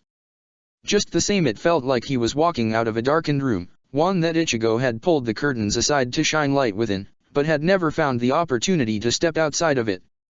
See the pain from a distance, discuss the reasons behind it. The healer had also given Ichigo methods to cope and how to deal with the panic attacks he sometimes found himself having, how to soothe his restless thoughts. Deep breathing exercises, counting backwards in his mind, repeating the names of his friends, anything to focus on seemed to help. When Ichigo had mentioned speaking to Kaien about his father, the healer had nodded a sort of pride to the lines of her face. She had encouraged the action, told Ichigo that when he felt like talking about the past then to do it because it was healing. They had talked about meditation and how most Shinigami, when they learned to contact their Zanpakuto, they learned first how to meditate. Ichigo had, before the war started, only ever learned how to fall into his inner world. It was after the first war that he had really delved into a deeper kind of meditation. Still, the women had spoken of different types of meditation, and sometimes just meditative actions, like just flipping mindlessly through a book for half an hour, or stretching in the morning. They had talked about what Ichigo himself felt comfortable with, who he thought his personality was. It had been strange to look at himself again, really ask himself who he was. Somewhere along the way he had stopped looking, knew he was alright and that had been good enough, but revisiting interests, motives, dreams had been an awakening experience. Ideals and topics, They were still exploring. Ichigo knew it would be a long time before he could even consider dropping their sessions, but looking up at the healer idly stirring her tea, ebony hair cascading down her shoulders in waves, the youth acknowledged that even then perhaps he wouldn't. Anohana and Ichigo clicked on a strange level, one that had rarely been present in his own timeline. In both times, it was clear that the women had possessed a slightly mothering touch towards Ichigo, if in his own timeline only because of how often he was in her care. He got injured a lot, through some fault of his own. But here in this timeline, she seemed to have taken Ichigo's healing into her own hands. Idly he had discussed it with Asen, staring up at the sometimes perpetual rain clouds of his inner world. The wise spirit had considered Ichigo for a moment before the corners of his eyes had crinkled in amusement and curvy locks had swayed about his head, as Asen shook it.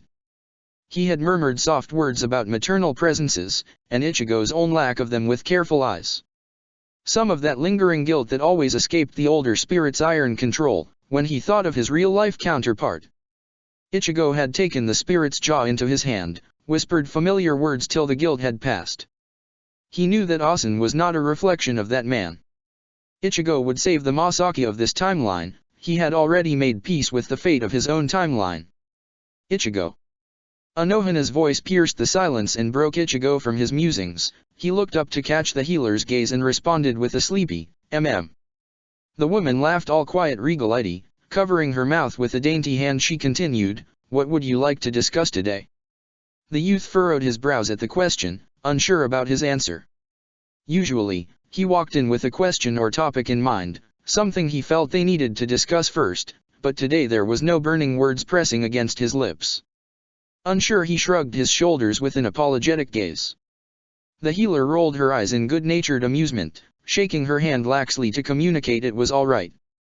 She tilted her head and pursed her lips for a moment before asking, "How are the pills working?" Ichigo thought over the question. The answer was mostly uncomplicated. But as in everything in Ichigo's life, that was always some twist. The pills were working as far as Ichigo could tell. Sometimes he was left jolting out of bed, mind hazy with whispered dreams. But those were early mornings and few and far compared to the mockery of sleep Ichigo had once experienced. Still, there were a few strange side effects. He often found himself holding onto a latent weary in the morning, as if his body had not yet abandoned the comforts of his bed. Still, Ichigo supposed they were working their intended purpose, allowing him to wake up in the morning feeling rested, and able to fall asleep in the evenings. The orange-haired Shinigami wondered why the pills Anohana had administered worked in comparison to the ones Kisuke had prescribed. He assumed that it had something to do with Anohana's medical knowledge in comparison to Kisuke's, as well as the content of the pills. Anohana had revealed they primarily relied on herbs, while Kisuke had employed synthetic methods. Anohana lightly tapped Ichigo's hand to bring his attention back to her.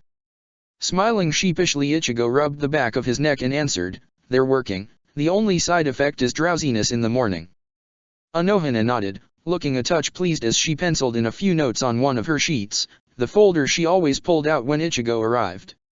She nodded and mumbled something to herself before she sat back in her chair across from Ichigo. The youth was glad she had chosen the setup they were currently seated in, and not the famous therapist setting seen in the Western movies. One where Ichigo would have been left staring at the ceiling, listening to a disembodied voice. Instead, there was a quarter of the desk between them, allowing for a slight barrier. Anohana seated in a chair of the same height as Ichigo's, though far less sinkable, with the youth opposite her. "Ichigo, are you okay with discussing Soul Society, and how they may have hurt you?" Anohana asked out of the seeming blue, drawing Ichigo from his idle musings that often drifted into his thoughts in the early mornings and quiet evenings. He considered the question with a drawn-out sigh, and the crease of his eyebrows. The damage Soul Society had wrought on Ichigo was a pool that Ichigo stuffed at the back of his mind, and never swam in.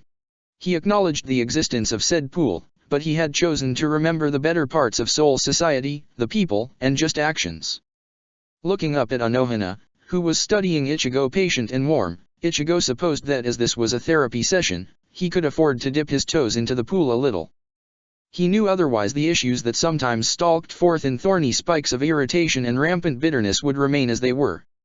Finally, after a moment's more deliberation, Ichigo nodded and replied, "I am okay talking about it."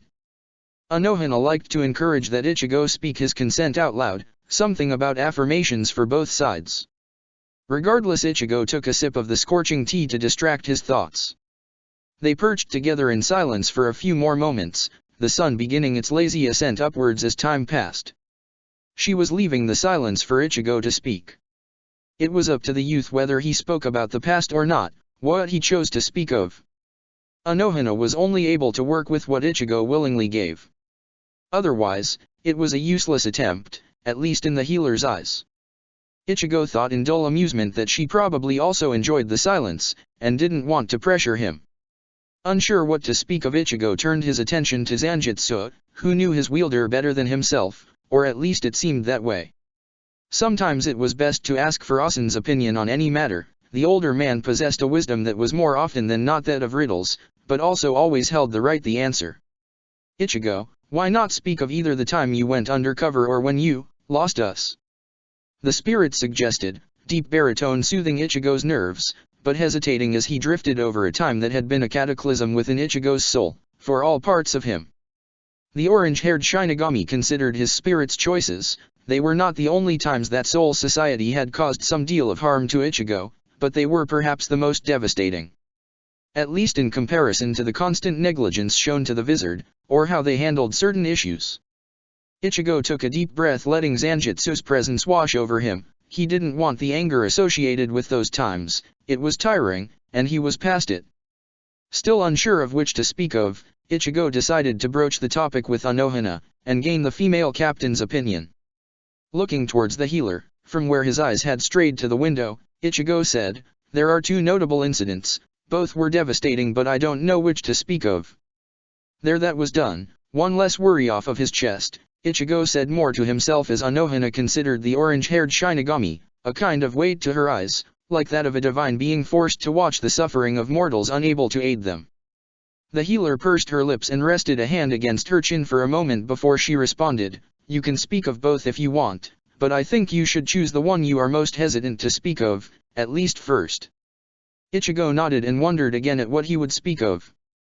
Brushing his hand through his hair, Ichigo sighed and decided before he spoke up, "During our war with the Quincy, the time came that we were running out of tactics. In an effort to gain an advantage, someone suggested espionage, another infiltration. The only thing was, no one held a Quincy bloodline. Uriah was still on the opposing side, but my sisters and I." Ichigo laughed a touch bitterly at the memory, how every gaze in the room had landed on him, as if closing in like one preys on their victim, leaving no escape. "I felt trapped, and scared thinking of how I could die there. I wouldn't let my sisters do it, and I was the only one able. At least that is what was parroted my way. I felt they could see my own hesitance, but I pushed it aside because I knew it would aid us. To infiltrate the Quincy, we staged a murder, one that would involve my Zanpakuto as the weapon. It was supposed to be an act of treason, the death of one of the powerhouses of Soul Society. Only a few were in on the plot, maybe 3 captains, and a lieutenant. But I was caught in the act before I could even attempt the fake murder. They didn't even doubt. Or perhaps they did, but in times of war, everything's blurred. There was a chase, no time to defend, baying for blood, hounds at my feet. There was such fear and devastation in that moment. The women who had served as my lieutenant had stared into my eyes with such betrayal. I had no time for even a word of opposition. Byakuya had nearly caught me, eyes confused, with a touch of betrayal in them. I sometimes wonder if that was how it was meant to go down in the upper echelons' plans. It wouldn't be the first time." Ichigo paused and took a few deep breaths, counting backwards till he felt like he wasn't going to storm out of his seat and pace her office for 5 minutes.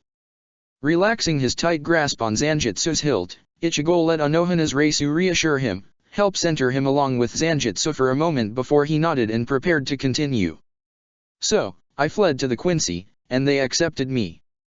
It was so strange, always an edge of fear, living in the Siberian fortress, at least Uriah understood. But it was always cold, blindingly so in that it seemed to steal hope from the air. It was a constant game of cutthroats and backstabbing in the presence of their emperor. His presence was like an unsheathed blade, unforged metal, raw and tainted. I tried to contact Soul Society but was unable to. I couldn't even make it to the outer districts. I felt utterly alone, lost and floating in a sea of enemies. I had brief bouts of contact with Soul Society, where I could see the hate and disgust, such vigor that it made me sick with self-loathing and doubt. Sometimes I was forcefully reminded of the fact that I was only maybe 20 at the time, and I don't know if that hurts more. My friends and allies, they had believed I had really done it, not my family, or Rukia, Orium, Chad, Renji. But everyone else was mostly fair game. And the conspirators of the plot did nothing to dissuade the thoughts, probably could do nothing at the time. Not till the infiltration was finished. Those months were harrowing, constantly watching my back, a sudden enemy on both sides. Bach was always watching my movements, sometimes we talked, and it was like speaking to the void. And there was endless harassment from the Quincy, and I had just wanted to go home, for the nightmare to end.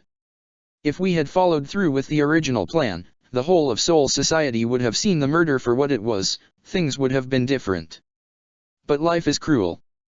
It was eventually resolved, but it took 6 months before I was able to rejoin Soul Society's ranks once more. And even then, for months afterwards people still stared at me as if in one sudden movement I would turn and kill them all. When I had saved them all before. Ichigo finished with a shaky breath, hands clenched into white-knuckled fists at his side, breath fluttering in his lungs as if desperate to escape. Taking a moment, Ichigo closed his eyes, took a deep breath and just let all of his emotions out with an exhale. The healer was still silent when Ichigo looked up, her face was closed off, blank and emotionless, like Ichigo sometimes saw in the mirror. But underneath he could see the frown feathering the corners of her lips, the way her eyes seemed to reflect and glow like bronze in sunlight. After a minute, the fierce expression was gone, and she was considering Ichigo, a thoughtful expression lingering on her features. The female captain pursed her lips and asked, "Ichigo, did you feel betrayed by Soul Society for their reactions, and part in what happened?" For the most part, yes. It felt like, it's hard to put it into words, but imagine you are holding a string with another person. They chose to cut the string without your consent, and the only negative effects are on your end. It was far too easy for everyone to fall into the belief that I had turned treason. And I understood why the conspirators of the mission couldn't reveal it, but not why they couldn't to the upper echelon. It just hurts, and I can't help but see their disdain and mistrust sometimes. The lingering fear of my mission, and the desolate solitude. Ichigo responded slowly, trying to think over his words, analyzing the feelings that seemed to flutter just out of his grasp. He wanted to run away from it all, now that he had said it out loud. It was something that had appeared in misty waking hours to torment him, whispered thoughts of what-ifs, and could have been. Saying it out loud didn't change anything of the past. Ichigo knew what had happened, had spent time staring at a cup and wondering, but it took the sting away to say it aloud. Sweeping a hand through his hair, Ichigo curled back into the chair, hugging the mug tight to his chest, listening to Zanjitsu's whispers like a hymn. He just needed time to decompress, let it be within his soul again. In discussing it, Ichigo had relived those events in his mind, but experience cast a different light. Time made the fear and betrayal distant, and what did it matter in a time that would never exist again? What happened had happened. Anohana remained quietly seated across from him, a soothing cast to her presence. She had learned or maybe decided that telling Ichigo how wrong Soul Society was for doing whatever action was useless. Not when Ichigo knew it. Perhaps it was not completely useless, although it was nice to hear someone agree, but when he talked with Anohana, it allowed him to analyze, take a step back, and just be raw with his emotions. When he spoke to Kayan, it was of the good memories, soft fond things. Although it hurt to remember them, it was fond nostalgic pain that meant something. Someone he knew would have said, to feel pain was to be alive. So, to speak of what hurt, what he didn't want to speak of, it helped to heal wounds that had only scabbed over. Looking up, Ichigo caught the faint impression of laugh lines around Anohana's eyes. Quirking a brow in curiosity at the expression dancing across the healer's features, he caught the captain's attention and tilted his head in question. "I am just recalling the times of the early Blood War." Ichigo perked up at the answer, anticipation trailing along his fingers as they fluttered against Zanjitsu's hilt. The female captain had promised to share some of her life with Ichigo, a life that had seemed shrouded in mystery. She had always seemed that way, even in his own timeline. As if sensing his curiosity, Anohana gently shook her head and poured herself another cup of tea before gesturing for Ichigo's mug. Handing it over, Ichigo let his eyes flash upwards to catch Anohana's own as he received his refilled mug. The woman let out a sigh but continued, "War is very much the same, and like you have related, we find comrades everywhere. Of course, you've probably heard the Goti 13 of the past were bloodthirsty, and I was a very different woman then, but nonetheless, I was recalling a time where Isamu thought it wise to challenge me to a contest of strengths. The man was an expert tactician upon the fields, and a master with Kido, however outside of battle his brains often abandoned him. He lost horribly, and each time he failed he would parade around and make excuses and boast his strength like a cockerel. It was a show to amuse others and take their minds away from the battle. Lightheartedness and all that. The time before the blood war seems strange in my mind, distant like a dream. I suppose it is much the same for you, Ichigo. But I think I can recall arriving in Soul Society, and what substituted as Rungokai before then. Holding my Zanpakuto for the first time, meeting Yamamoto-san. Time is a completely non-linear concept." Anohana finished with a kind of breathless smile, as she considered Ichigo.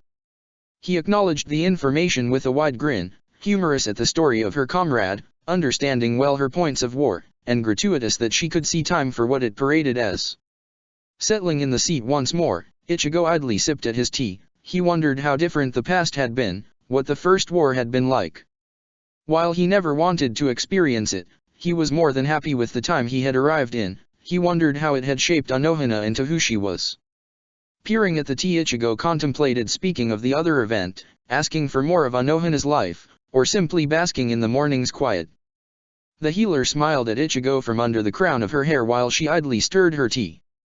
The youth smiled in response and decided to let the quiet be for a moment longer before he needed to decide. Kisuke looked up startled as a sudden presence squished itself between where Kisuke and Aizen had been huddled at the hip, heads bent over deep in discussion. His first glance was of disturbingly glaring orange hair, and from there most of his irritation dissipated to a sort of dull ire and mostly amusement at the appearance of their young friend. On the other side of Ichigo, Aizen flashed Kisuke an exasperated look as the man shifted to make space on the bench. The two scientists had encamped themselves in one of the labs in the 12th, one buried particularly deep underground, where Kisuke's more radical inventions often took place. He left his office for other more safe inventions. Or where more often than not Kisuke designed prototypes, and returned to the drawing board. After their return from their little hollow escapade, Kisuke had opened up the lab to the curly-haired scientist, with piercing eyes and a threat that left the sometimes smug-looking lieutenant pale and shaky. Benihime had crowed her pleasure at the threat within his mind. So, he had portioned off a little section, and no, he most certainly did not paint a line on the floor for clarification "Thank you very much, Ichigo," and gave it to Aizen for his own experiments. Considering Ichigo would probably frown if Aizen went off and built a giant base in the middle of nowhere, at least not when they already had one. In any case, they had been studying the effects of hollowification upon the cells and were still collecting data. It was their pet project of sorts, as they were the main conspirators of the incident. Really it was Aizen, but Kisuke was far too involved by this point to care. Returning his attention to the orange-haired menace seated between them, Kisuke noted the open curiosity on Ichigo's features as he read over their notes, brows furrowing every once in a while. Kisuke sometimes forgot, or he supposed didn't remember, to look beneath the surface of the youth. Ichigo was incredibly intelligent. Part of it was his knowledge from the future, things they were just discovering in Soul Society, and the other part was a weird amalgamation of knowledge that Ichigo had seemed to randomly absorb like a magnet, ranging from anatomy to poetry. The blonde resisted the urge to swat the youth as Ichigo penciled in a few notes over their pre-existing ones, adding data they would have no possible way of collecting, like how a hollow matured, and crossing out a few theories. Sosuke chuckled on Ichigo's other side, that deep velvet laugh that was pleasant and at the same time foreboding.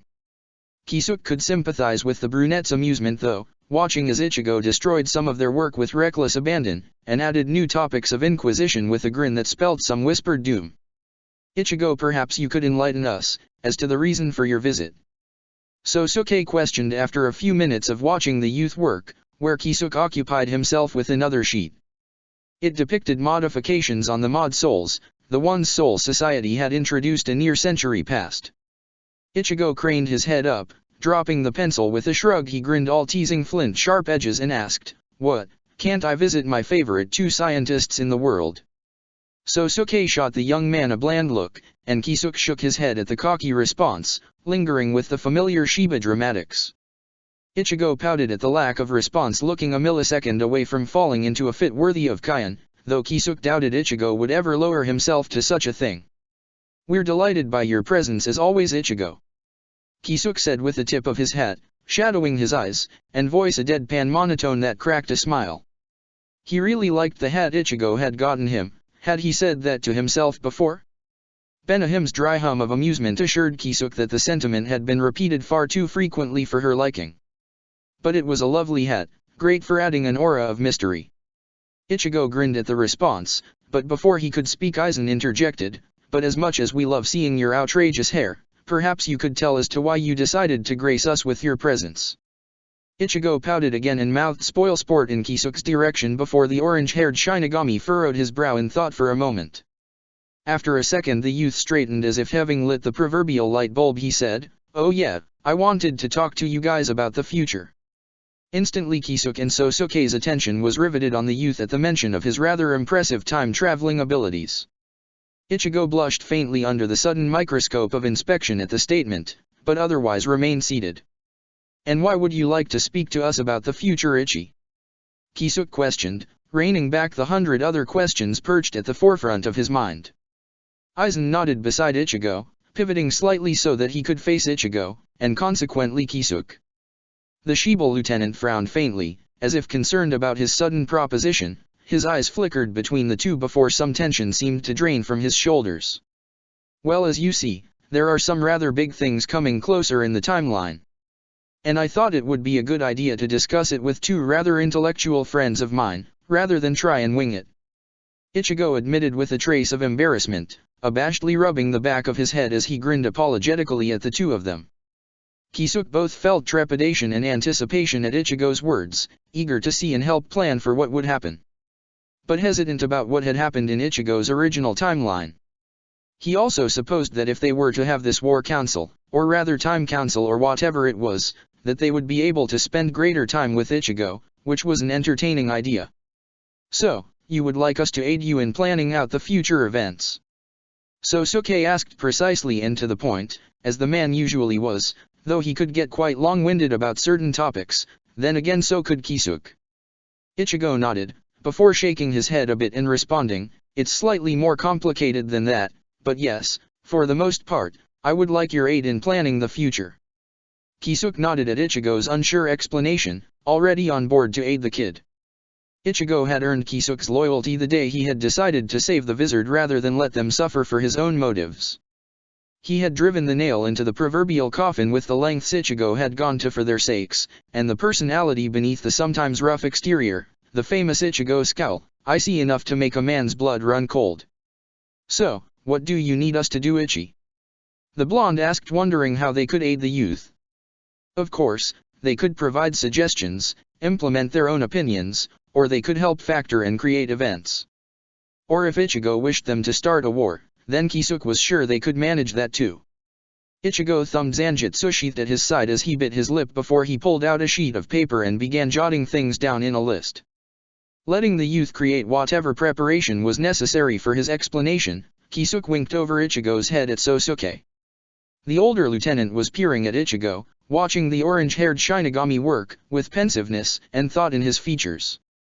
The brunette sighed resolutely at Kisuk's gesture. He was spending far too much time with Yoriyuki, before the man scrubbed a hand down his face. "Okay, so I've created a rough timeline, which you two can look at to get a basic idea of what's coming," Ichigo said out of the blue, setting down his pencil and passing over the sheet with a tiny yet hopeful smile. Kisuk skimmed the sheet, frown marring his brow as he read of wars, and Bounce, Quincy, and Shinigami. Passing the sheet over to Sosuke, Kisuk continued to reflect on the sheet, memorizing pivotal points as best as he could. Sosuke stared intensely at the sheet at Ichigo's elbow. Aura dark, Kisuk presumed the enigma was at the part where the Godei 13 had banished the Vizard, that or the unsettling liminal space of time between when Ichigo became a Shinigami and fought in a war. Brushing it aside temporarily for further contemplation, Benihim's wordless mutterings drifting like threads throughout his mind. Ichigo snatched the sheet back from Sosuke's hands after a moment, and pulled out another pencil, a pencil crayon? It was bright red, and Ichigo considered the sheet for a moment before he circled a few things and passed the sheet back to Kisuke. He studied the sheet once more, eyes drawn to the bright red that just glared at him, whispering of foreboding tides. Circled in red were the topics: Winter War, Isshin Kurosake, Quincy, Human World.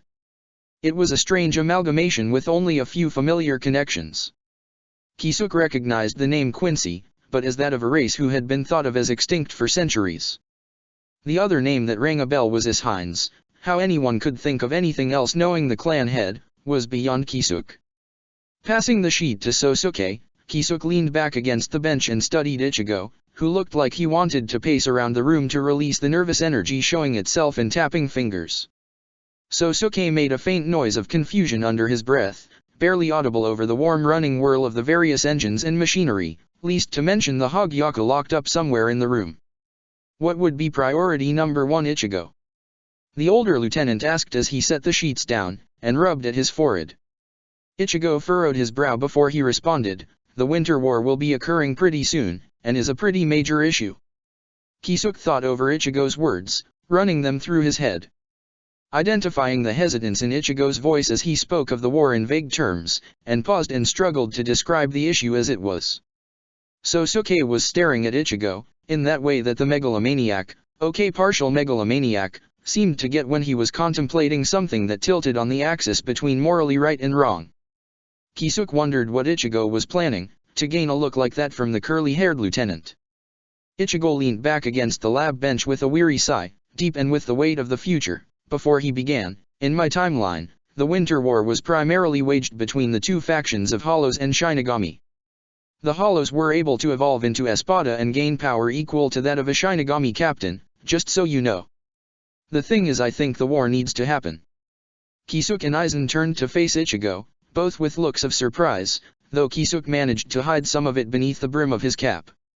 When Ichigo had invaded their personal space and sat down at their table, he had not been expecting anything remotely close to Ichigo's words. The concept of the Espada Hollows as powerful as Shinigami caught Kisuke's attention for a minute before it was swept away to the final sentence. Ichigo thought a war needed to happen. A war that the veteran had fought in, and lived through. One that obviously had lasting impact, in Ichigo's eyes, and his actions alone. Kisuke wasn't sure how to feel about the sentiment, only knowing that there had better be a reason behind such tremulous words. Hear me out. The Quincy will invade no matter what, it's inevitable, a thing that will happen. I wouldn't be able to handle the whole of the Quincy regiment on my own. Sometimes that's how the universe is, certain things will come to pass no matter what we try. The Winter War occurred because of the leadership of a rogue Shinigami. However, in this timeline, the rogue Shinigami is sitting here, so the possibility of the war is slim. As much as the war was devastating, it allowed us to gain the power necessary to fight the Quincy. Without that experience, it would have been complete and utter slaughter within a week. We need that experience, but it doesn't have to be a 3-year-long war campaign, it doesn't have to involve the torture and suffering that it held in my time. War has the ability to draw people together, helps them grow. It will encourage training and inner strength within Soul Society, and from the war, we may be able to gain allies. I don't want to go through another war, but I don't want to see Soul Society fall, more than I care for my own whims. Sometimes there are necessary evils. Ichigo finished, visage visibly pale and shaky. The youth was breathing deeply, gaining control over his emotions. Kisuke analyzed Ichigo's words, took the raw truth that hurt in Ichigo's voice but was unavoidable. A sentiment he wanted to vehemently deny, but one that he could not blind himself to, now that Ichigo had made it clear how essential it was that the Shinigami receive that experience. Ichigo cared so much for his family, for the whole of Soul Society, that he would rather them face a war and be ready for the next than suffer greater injury. It was, as Ichigo had said, a necessary evil, and it left Kisuke wondering how long it had taken for Ichigo to reach such a conclusion. Unconsciously his gaze drifted to Sosuke, whose own face was shuttered off, eyes betraying the scene whirling with emotion. There had been an acknowledgement over tea, in the quiet morning, that without Ichigo's intervention, Sosuke would have fallen off the deep end, and into the abyss. It was proven in the future Ichigo had lived. But Kisuke understood it in the way Sosuke sometimes watched the world pass with soft awe and observance that Sosuke would never follow that path now.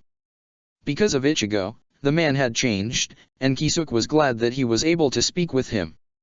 That they were on the same side, that the intelligence behind obtuse framed could flourish. Still, to think the youth would go to such measures to save everyone he could. It was something unexpected and yet so completely Ichigo, that Kisuke couldn't find it in his heart to bemoan the youth's course of action. Not really. How do you propose going about this? Sosuke asked in the quiet that lingered, filled with wondering thoughts, and a sorrow for their younger companion and the choices he had been driven to. Ichigo cocked his head up from where it had drifted to stare at the workstation with an absent gaze. Do you have a chalkboard? Was Ichigo's answering question. Sharing a bemused glance with the older lieutenant, Kisuke pointed out one pushed against a wall and blocked by a ton of scrap metal. Ichigo stood up and paced over to pull out the ancient thing. It was, as he was walking, that Kisuke noticed the Zanpakuto strapped to his waist. Ichigo was sporting two familiar blades, one on either hip, a long blade that seemed inherently instinctive, and a smaller one with a knife-like shape, all fluid grace. So, the rumors flying around Soul Society had held truth, for the rare occasion it occurred. Kisuke had heard all about the supposed duel between Ichigo and Shinji, as the Shihoin princess had sprawled in his lap, Kisuke working idly as she spoke. His attention had been 100% riveted to her anyway. She had mentioned Ichigo releasing a new Shikai, one that some might confuse for a Bankai, but there had apparently been no build-up, no prior release. Kisuke and Yoriyuki had shared a knowing grin, as she continued to relate the gossip, and the increasingly absurd rumors.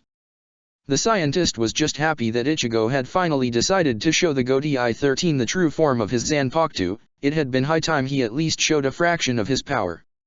And who wasn't to say that Ichigo just held a different aura when he walked around with Zanjutsu's true form at his waist. Ichigo with a final huff wedged the board out from beneath the scrap. While Kisuke had been musing on the blades glinting like oil light, Ichigo had picked up a stray stub of chalk and had begun to write. Nay, Ichigo, finally decided to show everyone Zanjutsu? Kisuke asked, interrupting the lieutenant's work. Ichigo huffed and ran a hand through his hair. As he continued to write, he said, "You wouldn't believe the reactions." Kaien damn near fainted in between all the blubbering, and Teiko stared with this knowing look in his eyes. Not to mention Yuka-take-san's joy at another dual wielder. The scientist laughed at Ichigo's dilemma, mirth painting his features. Ichigo just huffed and continued to work, pushing annoying strands of hair out of his eyes. The only captain, though probably not for much longer, glanced over to Sosuke, who was also deep in thought. Kisuke grinned and resisted the temptation to disturb the man, instead of letting his curiosity wonder what the man was himself thinking about. After a minute, Ichigo dropped the chalk with a resounding clink and stepped back from the board scrawled with writing, dusting his hands off in the air with a vaguely proud look about his face. Kisuke studied the board, reaching over in a well-practiced motion, to tap Aizen on the shoulder and aid him in returning to the conversation. The two scientists stared at the board analyzing its content, as Ichigo shifted beside it, like a child in school presenting their project. On the board was a list of names, and had Ichigo really drawn symbols or faces, ranked in power, and aligned with their position of hierarchy in the Winter War Ichigo had spoken of. Filling up the other side of the board were randomly jotted notes, or so they appeared. Kisuke was certain they had some purpose. "Would you care to elaborate for us, Ichigo?" Sosuke asked when they both felt they had adequately grasped all the knowledge held on the board. Ichigo nodded, fidgeted a bit, before he straightened and his eyes sharpened into the likeness of a hawk, the previous unsure demeanor gone. It was as if they were really in a war council, and here was an Ichigo who could not afford to make a mistake in his explanation. Baragan Luzenbaern, the self-proclaimed king of Hueco Mundo at the moment. This is merely so because none of the others have bothered to claim the title, or are as of yet not ready. To create a strong opposing force, we will need to use the Hogyaku to speed along the process of evolution and allow the Espada to truly form. We will also need to deal with creating an echelon of sorts within their ranks. Some of the Espada like Haribel, Starkey, Grimjo, and so forth would never serve under Baragan, or at least not without good reason. Which the purveyor of time cannot provide. We however can. And Baragan is a foolish hollow, one who could be worked to perform like a puppet on a string. Using the Vizard or even just Shiro and me, we can coach the self-proclaimed king into amassing a force of Espada to combat the Shinigami. We pull the strings, how the faction is run, who is voted into power, what training is required. But Baragan is all most of the world will see. Some like those I've circled in red will not serve under the false king, and may only ally themselves with us. If we can guarantee a statute of peace for them, or a pardon upon the conclusion of the war, they may agree to fight. I can talk to Yamamoto and likely gain these. The only discourse is management once the war begins, as we will need to be present on both sides to coach the war. And we are not repeating a certain faking of someone's death. Ichigo finished nodding more to himself, likely congratulating himself on saying the whole thing in one piece. Kisuke thought over the words. The setup was a good one, open with need or room for ideas. A good base, and Ichigo's wisdom in seeking the two of them out for aid was also good, because how the orange-haired youth would have handled the mess on his own, Kisuke had no idea. Silently Kisuke wondered at it all, the strangeness of planning how to oppose Soul Society for their own good, and the plausible companionship of the Espada Ichigo spoke of. It was all very tricky, a thing that if it went wrong could spell disaster for Soul Society. Looking at Ichigo's features, he could see no hesitance there. Instead, there was a sort of contemplation and resolution, no matter the outcome Ichigo would face. Or so his features seemed to tell. Turning his attention inwards, he focused on Benihim's opinions. His Zanpakuto spirit was as cunning as her wielder, but where Kisuke stopped for his, rather shaky, morals, Benihim thought past it. Resurfacing to notice Ichigo sprawled in a chair, all gangly limbs everywhere, Kisuke shook his head in amusement and spoke up. Ichigo, would you be able to leave during that time and not garner suspicion, perhaps state you are visiting the human world? Ichigo hummed for a moment in thought before he shook his head. He paused, cocked his head and turned to Kisuke and said, that reminds me, we need to set up in the mortal realm soon. Which I will be helping with. Don't worry, we can talk about the details later. The youth smiled softly at the end of his sentence, as if he had not just kindled that deep-seated curiosity about the mortal realm and its sciences, that ran deep in his heart. Shrugging it aside, Kisuke nodded in return and banished the slight elation at the thought and listened as Ichigo replied, it wouldn't work, because certain Shinigami will be stationed in the mortal realm, and could clue into the deception. Kisuke nodded easily, and the simple explanation, curiosity temporarily satisfied. Though he could sense more behind Ichigo's words, he let it rest. Aizen frowned and ran a hand through naturally curly locks before he spoke up, how would we control Baragan? Or are you suggesting the use of my Zanpakuto, as well as coercion? Ichigo nodded his head, smiling sheepishly at the faint glare turning Sosuke's lips before the older lieutenant continued, and the Espada, the ones who don't join, what will happen to them? Ichigo grimaced but did not pause for a long period of time, as if the answer pained him, but was one already well known, before replying, some will die in the war, one I might kill just because he's a dick. But those who survive may flee into Hueco Mundo to rebuild what they have lost, some will perish in the battles. And how will you prevent the death of our allies if you can't be in two places at once? Sosuke asked, rapid questions alighting on his face like sunlight. Ichigo grinned that sharp expression that was a mirror of the grin his hollow counterpart wore, and responded, there is only one of me. But there's also Shiro and Asen. No one has seen our fully hollowified form, and they can also meld into Tensei Zanjutsu, which might allow them in the heat of battle to intervene briefly. As if echoing his words, the air grew heavy with Shiro's presence before it disappeared. Kisuke thought it was a well-planned solution. There were still some kinks in the plan, such as how to fool Soul Society into entering a war, but Ichigo seemed to have laid the bones, and now they only needed to construct the rest. Reflecting on Ichigo's words, Kisuke chirped out with a grin, Ma Ichigo, your Zanpakuto sure does have a lot of forms. Ichigo bristled defensively for a moment before he deflated and nodded with an easy kind of accepting smile. Rolling his eyes at the youth's actions, Kisuke settled against the lab bench and wondered what Ichigo would speak of next. The youth turned the chalkboard around so that a blank screen of black was facing them, and scrawled out 3 subjects in large text, Quincy, Ishine, radiation poisoning. Kisuke assumed Ichigo's reminder of the human world earlier in the conversation had already covered what he had wanted to speak of regarding that topic for the day. The blonde quirked his brow at the last point and wondered out loud, radiation poisoning. Ichigo rubbed the back of his head before he shuffled his hand into his sleeve and pulled out a few notes. Pacing over to hand them to Kisuke, he explained with a sigh, "It's more of a side project, but maybe you two can look at my notes." It wasn't an explanation in the slightest, but staring up into pleading ember orbs, Kisuke dangerously couldn't say no. So, he nodded, and Aizen deflated and repeated the motion. In response, he watched as a small smile blossomed throughout Ichigo's features. The orange-haired Shinigami patted over and erased the topic of radiation poisoning. Really, it was a productive day after all, and instead circled Hine's name. Ichigo hesitated for a few moments, occupying his fingers with his sleeves before he explained, "Hine Shiba is my father. He meets my mother in about 40 years, I think, maybe 50. In any case, I think that will still happen in the timeline, but just so you know, that's a thing that happens." The younger lieutenant really seemed to be making a bad habit of dropping unexpected surprises on his friend. It seemed near everyone Kisuke spoke to who knew the youth had experienced it at one time or another. It was mind-boggling to consider the notion of Hine being a father, but at this point, Kisuke was beginning to accept that the future was a strange place. And that perhaps that was for the best.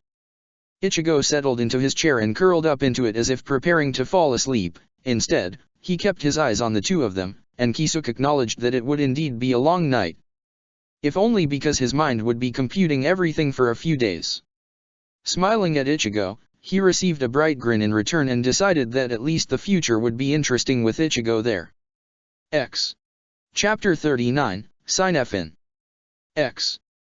Hisuna settled beside Byakuya on the couch in a slow manner, that was all careful, shifting movement, her fiancé beside her ready to aid her. It sparked a small smile to her lips, just the thought of the man who she would soon be married to. She ignored the spark of annoyance at her state, and the tiny voice that whispered in the back of her mind, of illness and grief. Instead, she rested her hand on top of Byakuya's in a show of gratitude and shifted into a comfortable position beside the heir. A servant entered the room, quiet and dignified like all of the servants in the Kokeki service. It was still such a novel experience, really all of it was, seeing the luxury that the nobles lived in. The food, the attendance, and constant care for her well-being, and even the fabric of her sheets. It was such a contrast to her life in Rungokai that she sometimes had to pause and remind herself that it wasn't a dream. She only believed it, on the nature that she would never have been able to imagine that small smile, the one that tucked the corners of Byakuya's lips and left him looking like a divine being, a god instilled among men, which Hisuna supposed the nobles were, at least in comparison to the people of Rungokai. Or at least some nobles believed such. Shaking away idle musing thoughts, Hisuna grasped the mug set before her, gratefully taking a sip of the hot liquid. She was always chilled these days, as if ice lived inside her skin. Turning her head to look at Byakuya, she watched as her fiancé took a sip of the burning tea, a content look passing over his features. Likely sensing her gaze, he set the mug down and turned to face her, offering one of those smiles she liked so much, the real ones that showed her Byakuya, and not the noble air. She had originally never seen it possible to like the man who appeared cold and stone-featured, all mechanical movements and actions, changed once only by the presence of his friend. But as she had gotten to know Byakuya, the famous Kokeki presence had seemed to melt away like summer days under the onslaught of fall, leaving the man behind who held feathery smiles and caring eyes. The young woman blushed faintly under the intense gaze, before casting back a smile of her own, one that seemed reflected in Byakuya's features. He gently took her hand, giving it a light squeeze that was embracing warmth and unspoken words before he returned his grip to the mug of tea, still drifting lazy steam in the light air. Copying his actions, Hisuna savored the taste, as she had begun to savor most things in this strange new paradox of life. Her thoughts drifting as they always did to Rukia, thinking of the young child she had left, blue eyes chasing her waking thoughts. Hisuna had to find Rukia. It was a promise she had made, one that was there always, and she wouldn't stop looking till she found her younger sister. Her sickness wouldn't stop her, nor would her future husband's wishes, though he had offered to aid Hisuna, which endeared himself to her further. A loud knock startled Hisuna from her thoughts, and she looked up from her tea, which was suddenly half empty in her time musing, and in the direction of the doorway. After a moment where Byakuya called out a warm expectant greeting, the thin rice frame slid open to admit Byakuya's closest friend. As before, bright orange hair instantly caught Hisuna's eyes, as the lieutenant entered the room, padding over to the table set in the center of the room. Byakuya fluidly rose from his seat and pulled his friend into a tight embrace. Ichigo's features were just visible over her fiancé's shoulder, a warm look about his expression.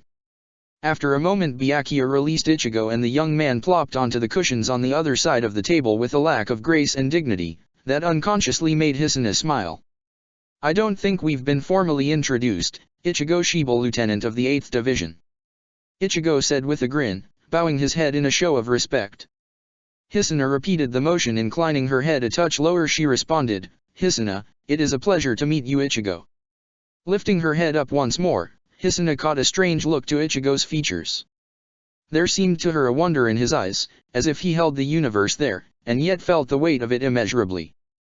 Byakuya had warned Hisuna of the peculiarities of his best friend with glowing eyes, and a broad grin. Spoken of his best friend with such a love and warmth that it seemed to hang off his shoulders and brighten the room. He had spoken of mischief, and care, the support they shared with each other, and the laughter that flowed freely between the two.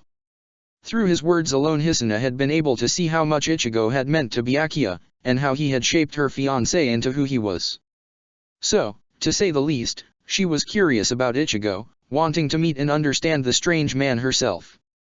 The man who was likened often to the mystery of soul society upon the streets. Ichigo lifted the teapot and with a graceful arch poured the deep berry red liquid into his own mug, taking the moment to sip at the tea with a keen expression. As he drank the still scorching liquid, Hisuna studied the man in front of her. She looked at his features, angular and sharp, almost gauntly so. The weariness that clung to his presence like those of the veterans who walked down the streets at the pace of one whose life had passed and now there was only the road and amusement of life. Beyond that weariness, there was a strange sense to Ichigo, as if a great miasma of things built the character in front of her. It seemed that even if she had known the lieutenant all her life she would never have glimpsed all there was of the man. Byakuya had likened it to the same thing, while they had stared at the clouds in the soft paisley fall air. His words had been said like a factor of the universe, and they still lingered in her mind occasionally. The eyes are the window to the soul, Ichigo's are like cathedral doors, made of glass mosaic, hard to see the whole picture, but beautiful nonetheless. It made her wonder what Byakuya saw in her eyes, and contemplate what she saw in his own. The love he held for her reflected back, the deep pride he carried as a Kukaki, the quiet contemplation of life, and the worry about whatever inane task. Coughing slightly into the sleeve of her kimono, Hisuna shifted and took another sip of the tea, content to wait in the silence as the two friends shared secretive glances over the table. Winks and raised eyebrows and sharp fluttery hand gestures. She wondered if they actually thought she couldn't see them. It left an amused smile dancing across her features as she watched it play out, their moves becoming increasingly exaggerated, to the point it was blatantly obvious.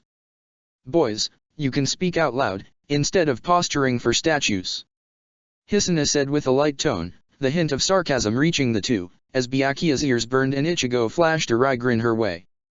It was mischievous, like the wind, and seemed to declare some right move in her words. "You heard the women, Byakuya," Ichigo said, mustering a deep voice that rumbled like some behemoth of a man. It elicited light laughter from Hisuna and a chuckle from Byakuya, who was pinning his friend with an amused stare. "Ah yes, forgive me, and only me for acting," Byakuya responded in a bland tone, earning a dramatic and haughty huff from Ichigo, hands splayed at his breast. The exaggerated movement was gone in the next second, as Ichigo rolled his eyes and leaned forward on the table, hands planted under his chin. "So Hisuna, when did you decide that you actually like this hunk of stone?" the orange-haired Shinigami asked with a lax teasing grin. Byakuya frowned reprovingly and reached over to swat his friend on the arm, though it was an all-playful gesture. Ichigo winced and with faux panic checked over his arms as if searching for a grave wound, received by the light swats. Hisuna laughed lightly under her breath at the dynamic of the two friends, all while pondering Ichigo's question. She found an answer eventually but chose to wait and watch as Ichigo and Byakuya squabbled, about how Byakuya wasn't in charge, thank you, about how that was going to change with a certain promotion. It kept falling further off topic as the two continued to talk for another minute before Byakuya looked over and winced, an apologetic look to his features. Hisuna shook her head but didn't feel any annoyance at the two for slipping into their own little world. It was to be expected. They were close as Hisuna had observed before, but she could see it here all the more clearly in the soft warm looks they shared with each other, whether unconsciously or not. So dear lady, you were going to regale us with tales of how you fell for my stone-faced brethren? Ichigo inquired with a raised eyebrow, and a voice lined with haughtiness and accented vowels. Hisuna shook her head, unbidden a smile dancing across her features before she responded, it was perhaps our third date, we were walking and he paused, darting off before he returned with a flower in his hand and the words, I'm sorry I saw these and thought of you. Hisuna sighed happily at the memory, recalling it with easy nostalgia. Ichigo glanced between the two of them for a moment, mouth hanging slightly open as if the words were caught in his throat. There was happiness that radiated in his eyes, that dispelled any fears of Hisuna, that Ichigo would disapprove of their relationship or the small memory she had shared. Instead, he gawked for a moment more before his gaze swerved to Byakuya and he exclaimed, You're such a sap. Kami, if I'd have known you were such a freaking sap, Byakuya. Her fiancé blushed, the rouge staining his cheeks and the tips of his ears. There was an indignation to his features. One that was overwhelmed by Byakuya's own acceptance of the truth, and the subsequent embarrassment of it. Hisuna soothingly patted Byakuya on the arm, sharing a teasing wink with Ichigo, whose countenance brightened at the gesture. The heir glanced between the two of them suspiciously before he struggled to regain his composure, and took a dignified sip of his tea, ignoring the two of them.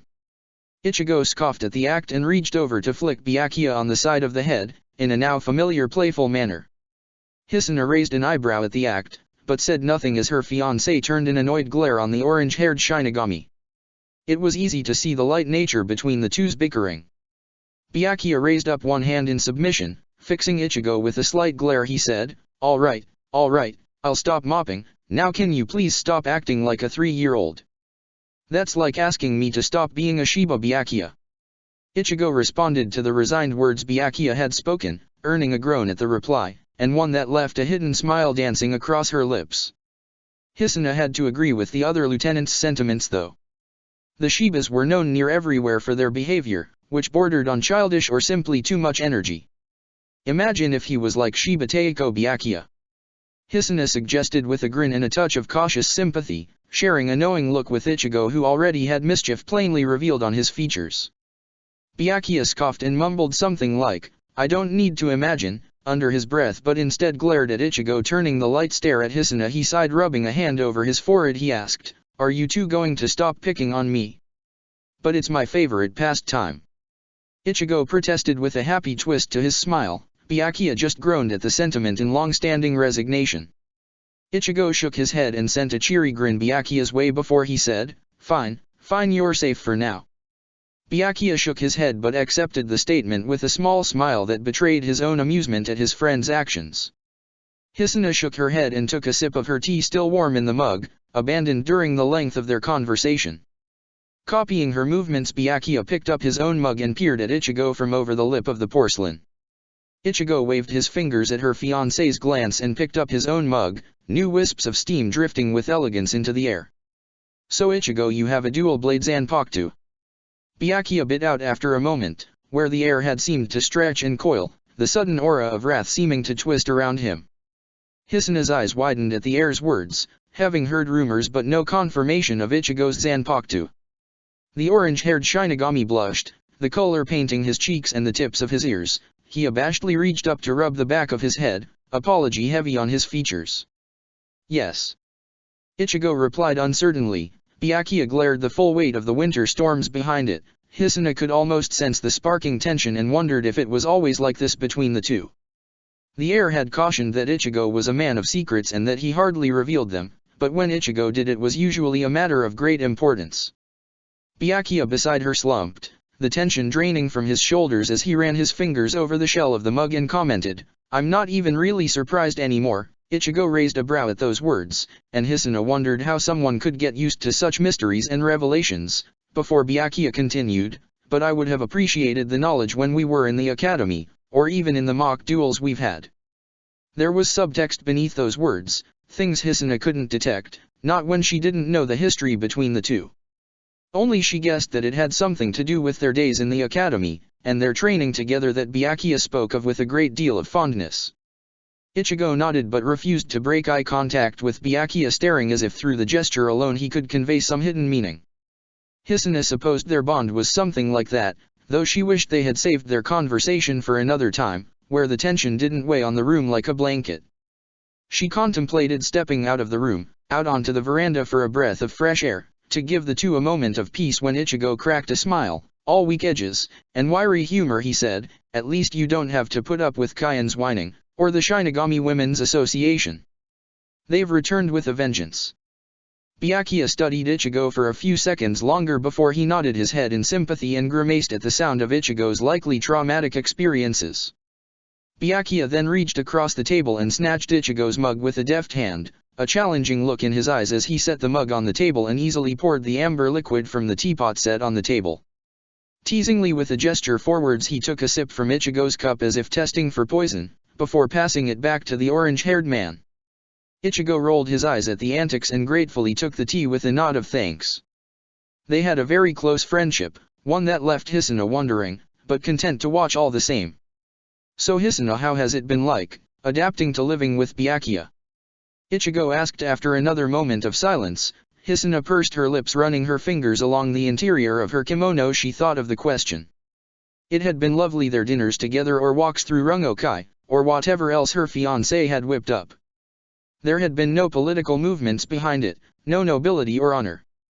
Just the two of them. Then she had been introduced to the Kukaki household, and it was so very different from Rungokai. There was food and water whenever she needed it, fresh clothes. At first, she had felt extremely unsure, lost in a world she couldn't comprehend. But Byakuya had been so welcoming and helpful, open to her questions and seemingly always there when she needed him. Without her fiancé, she would have floundered and despaired in her new environment. It was very strange at first, and still is very strange. But Byakuya has helped me immensely. He was there for me the whole time. It has become a strange matter of filling sudden new time. Mostly I spend it looking for my sister, but Byakuya had persuaded me to attempt other things." Hisuna responded after a moment, thoughtfulness and warmth heavy on her brow and voice. Byakuya beside her reached out to squeeze her hand comfortingly, sharing some of his warmth, which she gladly leached. Ichigo nodded, a foe of a smile on his lips as his expression became distant, his sights in some other realm. The expression held a deep sense of thought, as if through his distant gaze the windows of the future creaked open.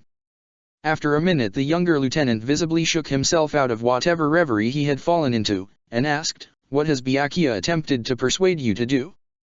"Hopefully not Zanjutsu." It was asked with a curiosity and a lick of humor as Ichigo shifted in his seat, taking a sip from the mug in his hands. Hisuna recalled the memories with smile, wondering if Ichigo already knew about Rukia due to his lack of curiosity. She shrugged aside the idle thought and answered, "We've been reading together, and he's attempting to get me to draw.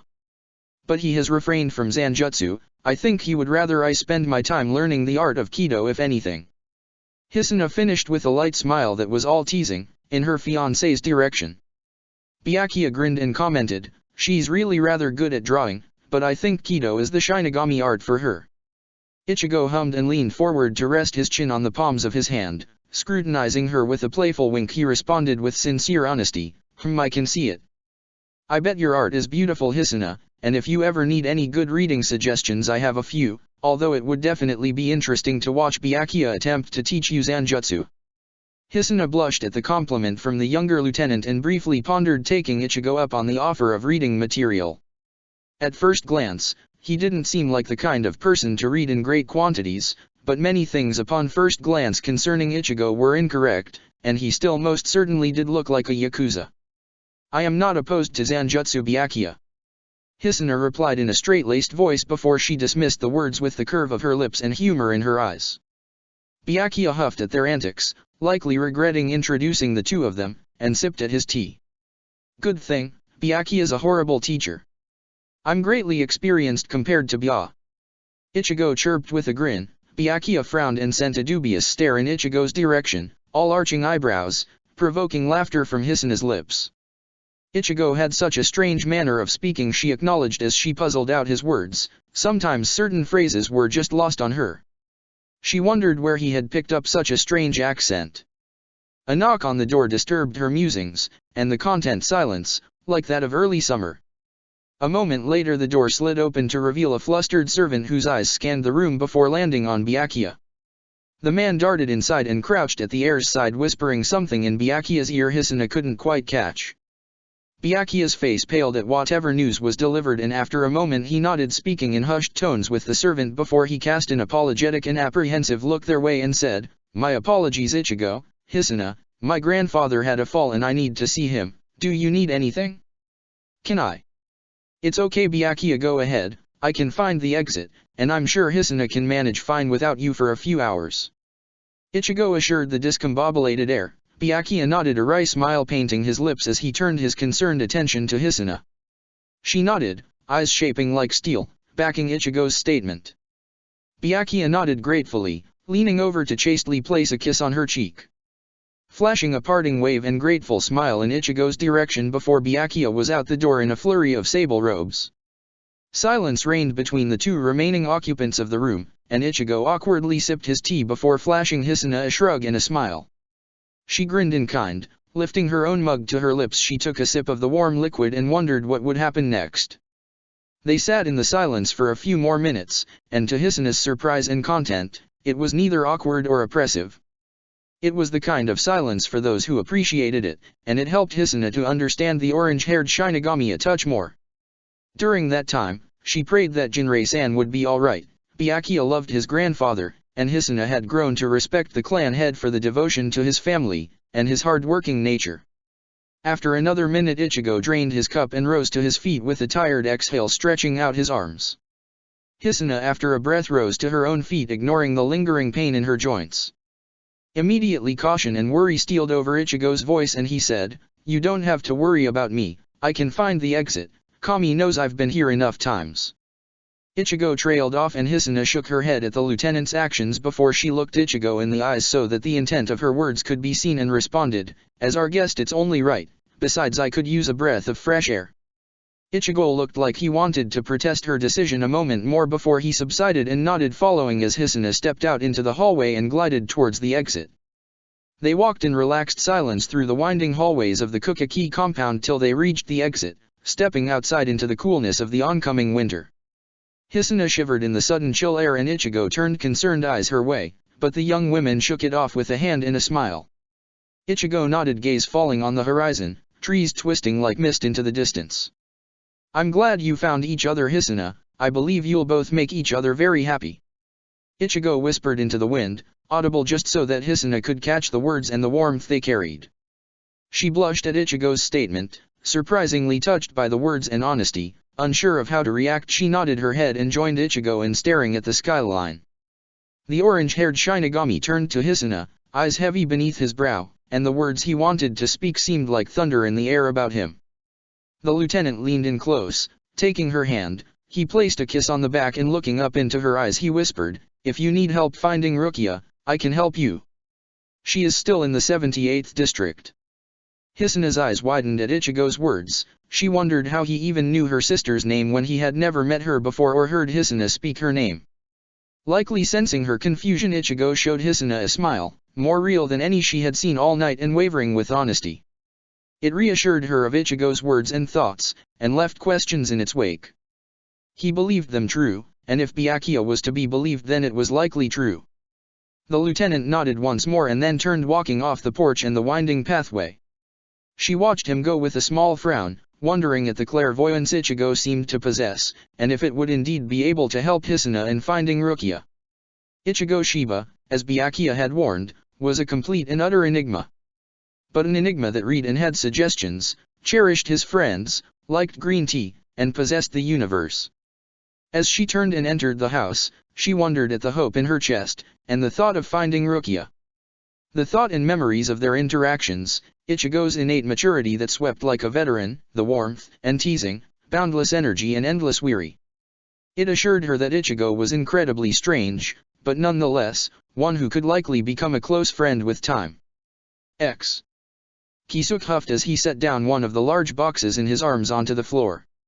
With a groan, he looked back at the collection of boxes littering the front hallway of their new base of operations in the mortal realm.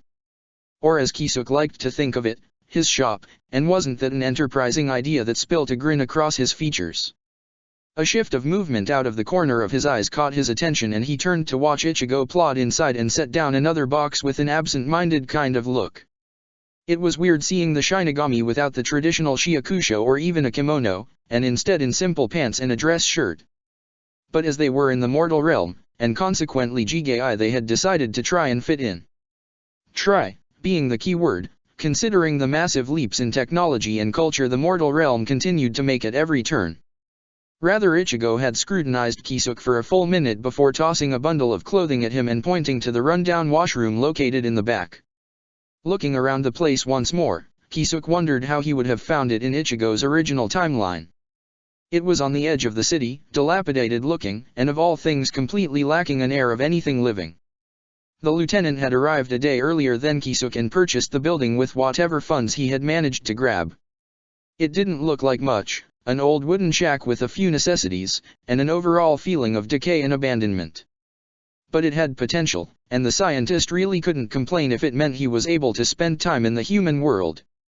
"Nay Ichigo, how did you even find this place?" Kisuke asked as he leaned against a wooden support pillar, the question lingering at the forefront of his mind. Ichigo looked up, wiping the sweat beading his brow away. He paused and furrowed his brow. He responded, "I went to a real estate agent. The place has been abandoned for years and she was eager to sell it.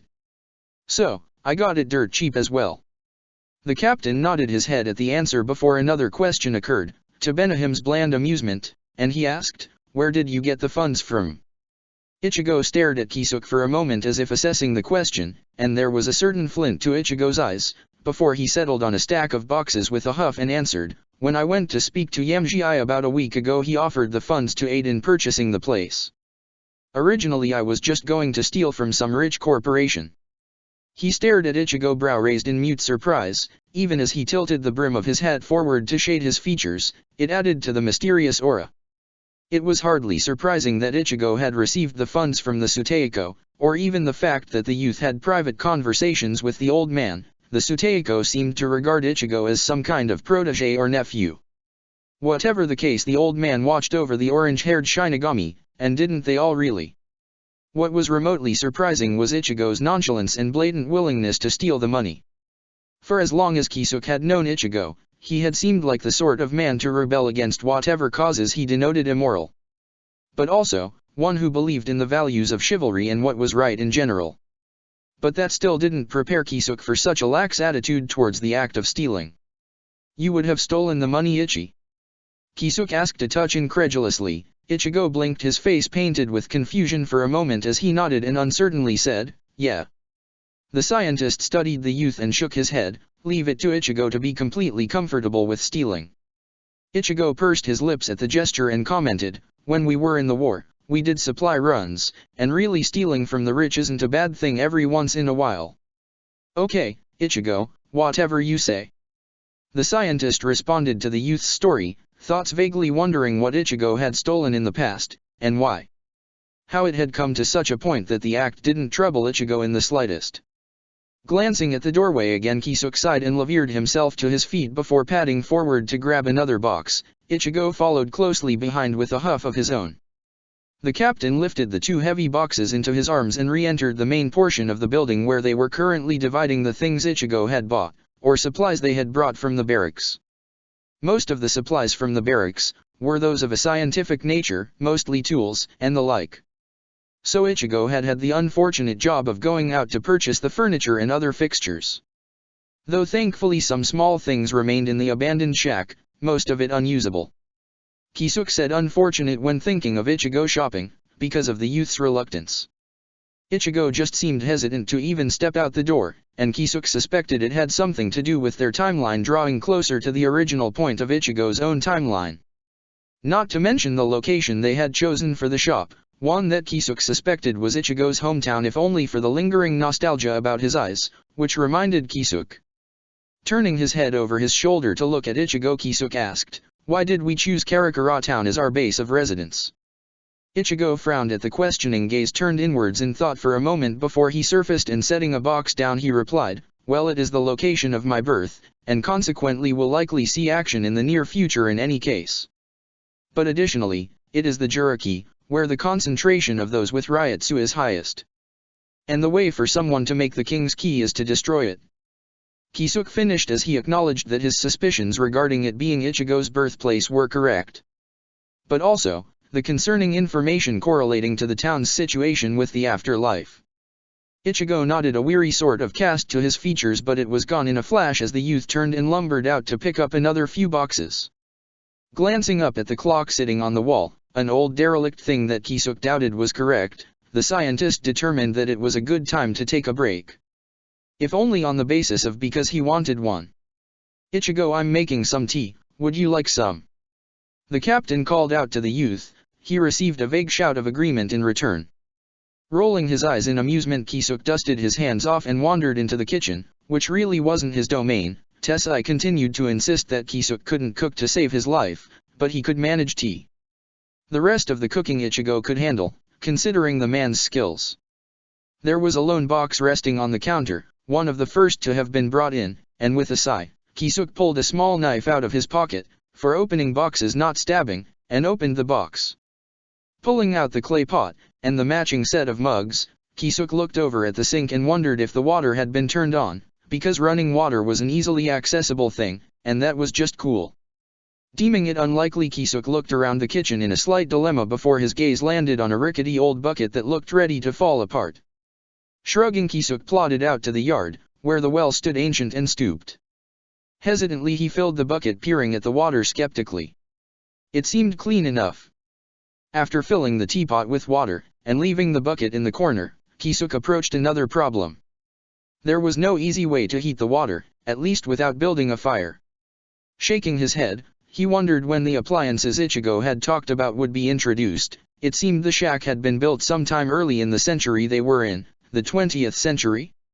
And it was what, the 1950s, before the development of certain additions.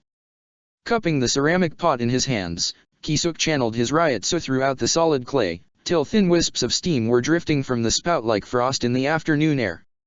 Marching back into the main room, Kisuk hid a grin at the sight of the lieutenant sprawled on one of the larger boxes, a relaxed expression on his features. The scientist pulled out another box and set it between the two to serve as a table as he poured the liquid into two pale green mugs. Ichigo grinned in thanks and gratefully reached forward to take a sip of the scorching tea. It was a mint blend, which Kisuk hoped would be somewhat invigorating. They sat in silence for a while. There was a sort of timelessness about the air, in the faint afternoon sunlight, dust feathering the air like whispers of spring. There was just a peace in the abandoned building, one that belonged to the two of them for a short time. Eventually, Kisuk shifted and pinned Ichigo with a glance and asked, "So how was your conversation with the Suteiko?" Ichigo looked up from his tea and smiled, like sunshine caught in the dew, and said, "It was nice. We talked a bit about how this is going to work." Here he gestured at the surroundings with a pause, then continued, "and a bit about the future. I think he's finally agreed to have a duel with me, now that I've revealed Zanjutsu." Ichigo finished with a bemused smile at the likely flabbergasted expression on Kisuk's features, because of course, only Ichigo would challenge the Suteiko, head of the Gotei 13, to a duel. But you know, it was fine, just something no one could, but absolutely would expect of Ichigo. Kisuk choked out a laugh with a shake of his head. Taking a sip of his tea, he chose to dwell on that information another time. He wondered, though, if they would ever duel. It most definitely would sweep Soul Society off their collective feet. Instead, he tilted his head at another question and asked, "How long are you staying in the mortal realm?" "A month." Ichigo replied with a shrug. Kisuk raised a brow in surprise at the answer, having expected a shorter time frame. He asked as much in his next question. "Not shorter? Won't Kaion, or Kairo-raku, or even Anohana freak out at such an extended time period?" Ichigo grimaced slightly at the point before it slipped away to a more reassured smile, and he responded, "Anohana thinks some time away from Soul Society and in my hometown will be good for me. Nostalgia, dealing with emotions, the whole thing. Kaion is understanding, he knows the truth, and I can still visit him, which mind you I have to do, same with Shunsui. Plus, he still has Lisa to help him manage. Plus, someone has to teach you how to function in the mortal world.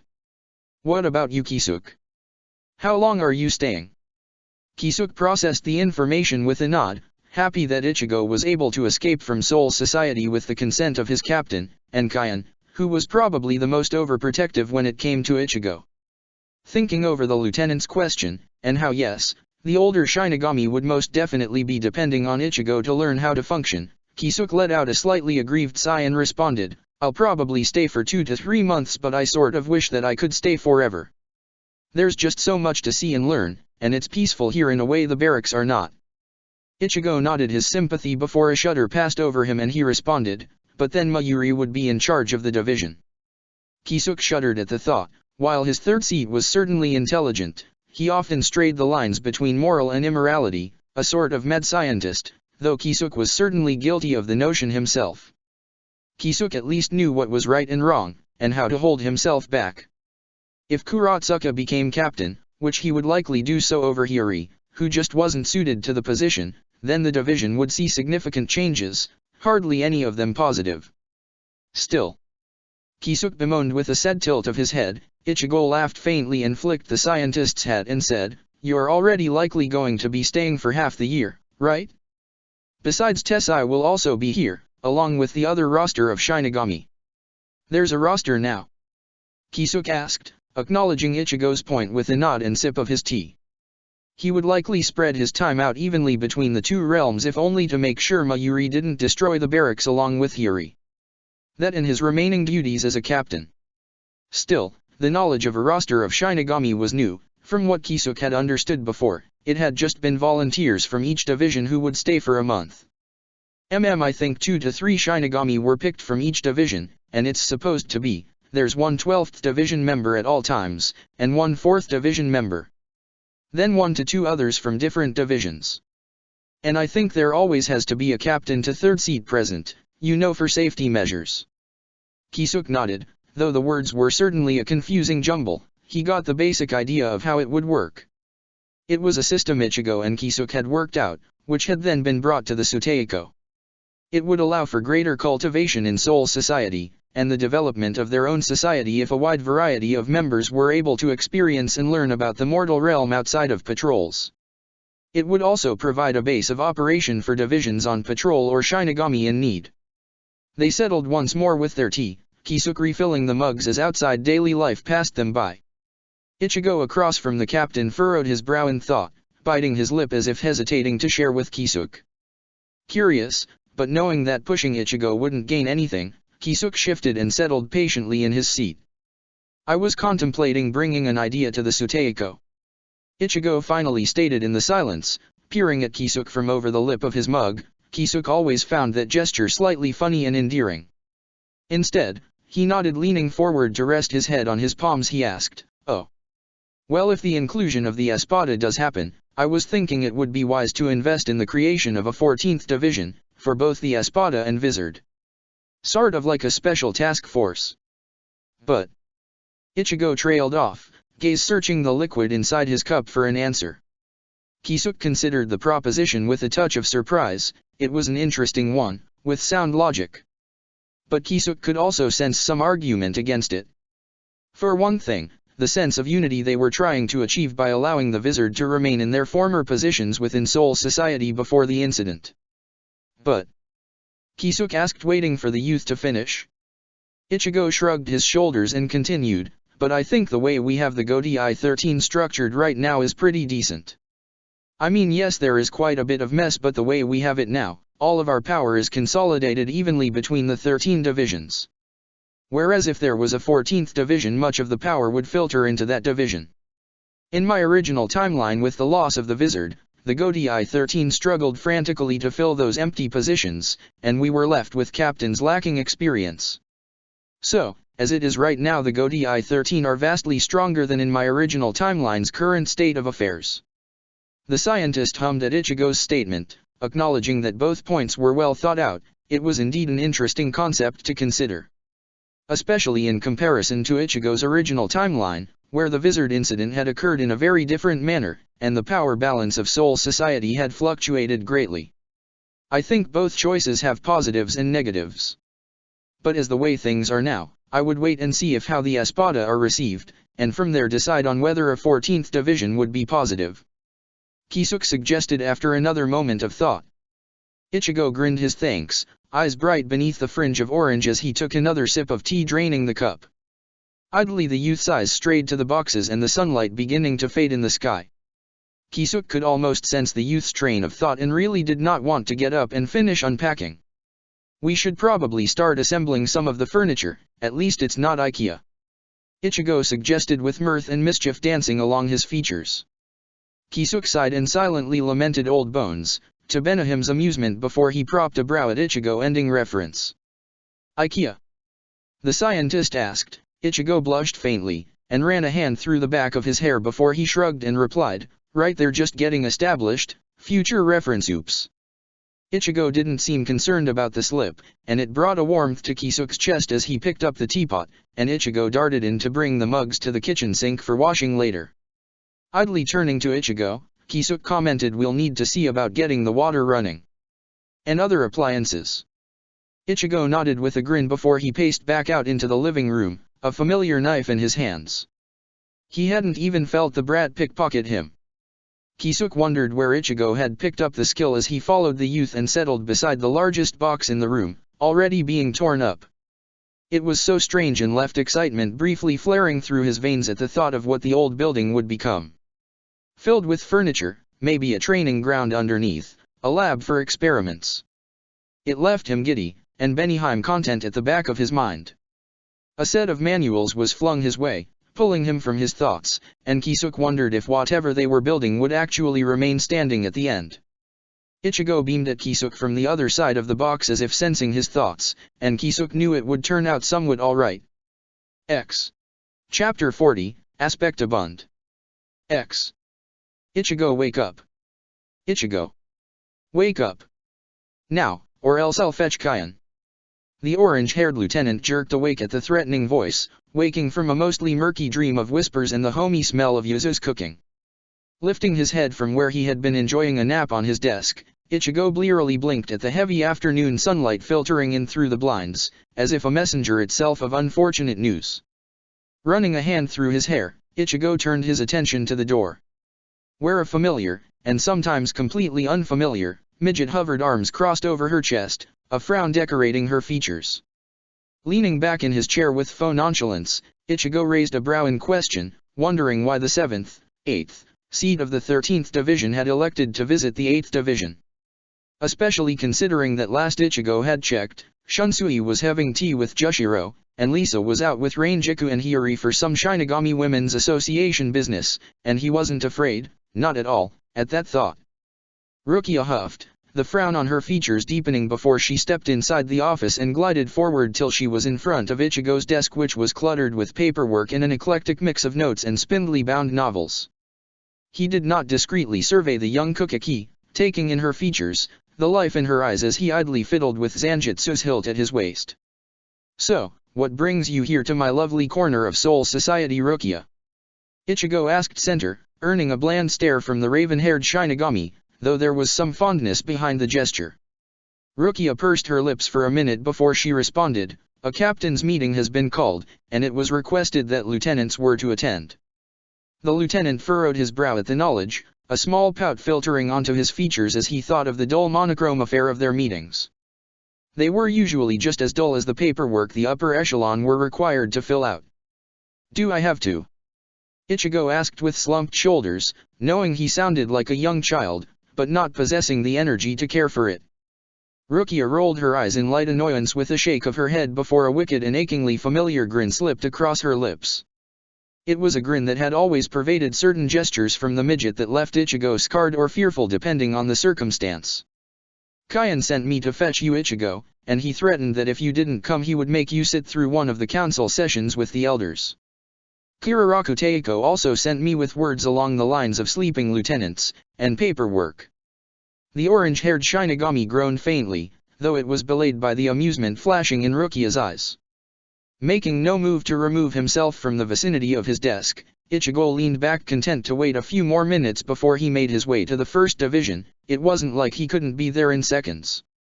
Rukia turned her infamous glare on Ichigo, the one with all arched eyebrows and disapproving azure, and dangerously said, Ichigo. Ichigo replied absent-mindedly, purposefully letting his gaze laxly drift to the open windows, where a pleasant breeze drifted about, and the white sprawling scape of Seoul society stretched out far as the eye could see. Even after a near century apart, and a completely different dynamic, that wasn't that different, she still liked to yell at him, and lecture him with crappy drawings, ones that Hisuna had only encouraged. Ichigo couldn't resist the temptation to tease her. It was just in his nature, and she didn't mind much if the mirth he often caught in her eyes was a true indication. Ichigo, if you don't go to the meeting I will drag you there. The seventh seat, he was pretty sure it was the seventh seat, warned, voice dangerously low. Slowly Ichigo let his eyes slide back to focus on the petite Shinigami, and with Shiro's laughter ringing about his head Ichigo asked, "What, you? How would you do that with your height?" Azure eyes blazed like living hellfire. Ichigo resisted the urge to lean back in caution, a well-placed survival instinct that still remained. Instead, he let the corners of his mouth curve up in faint amusement.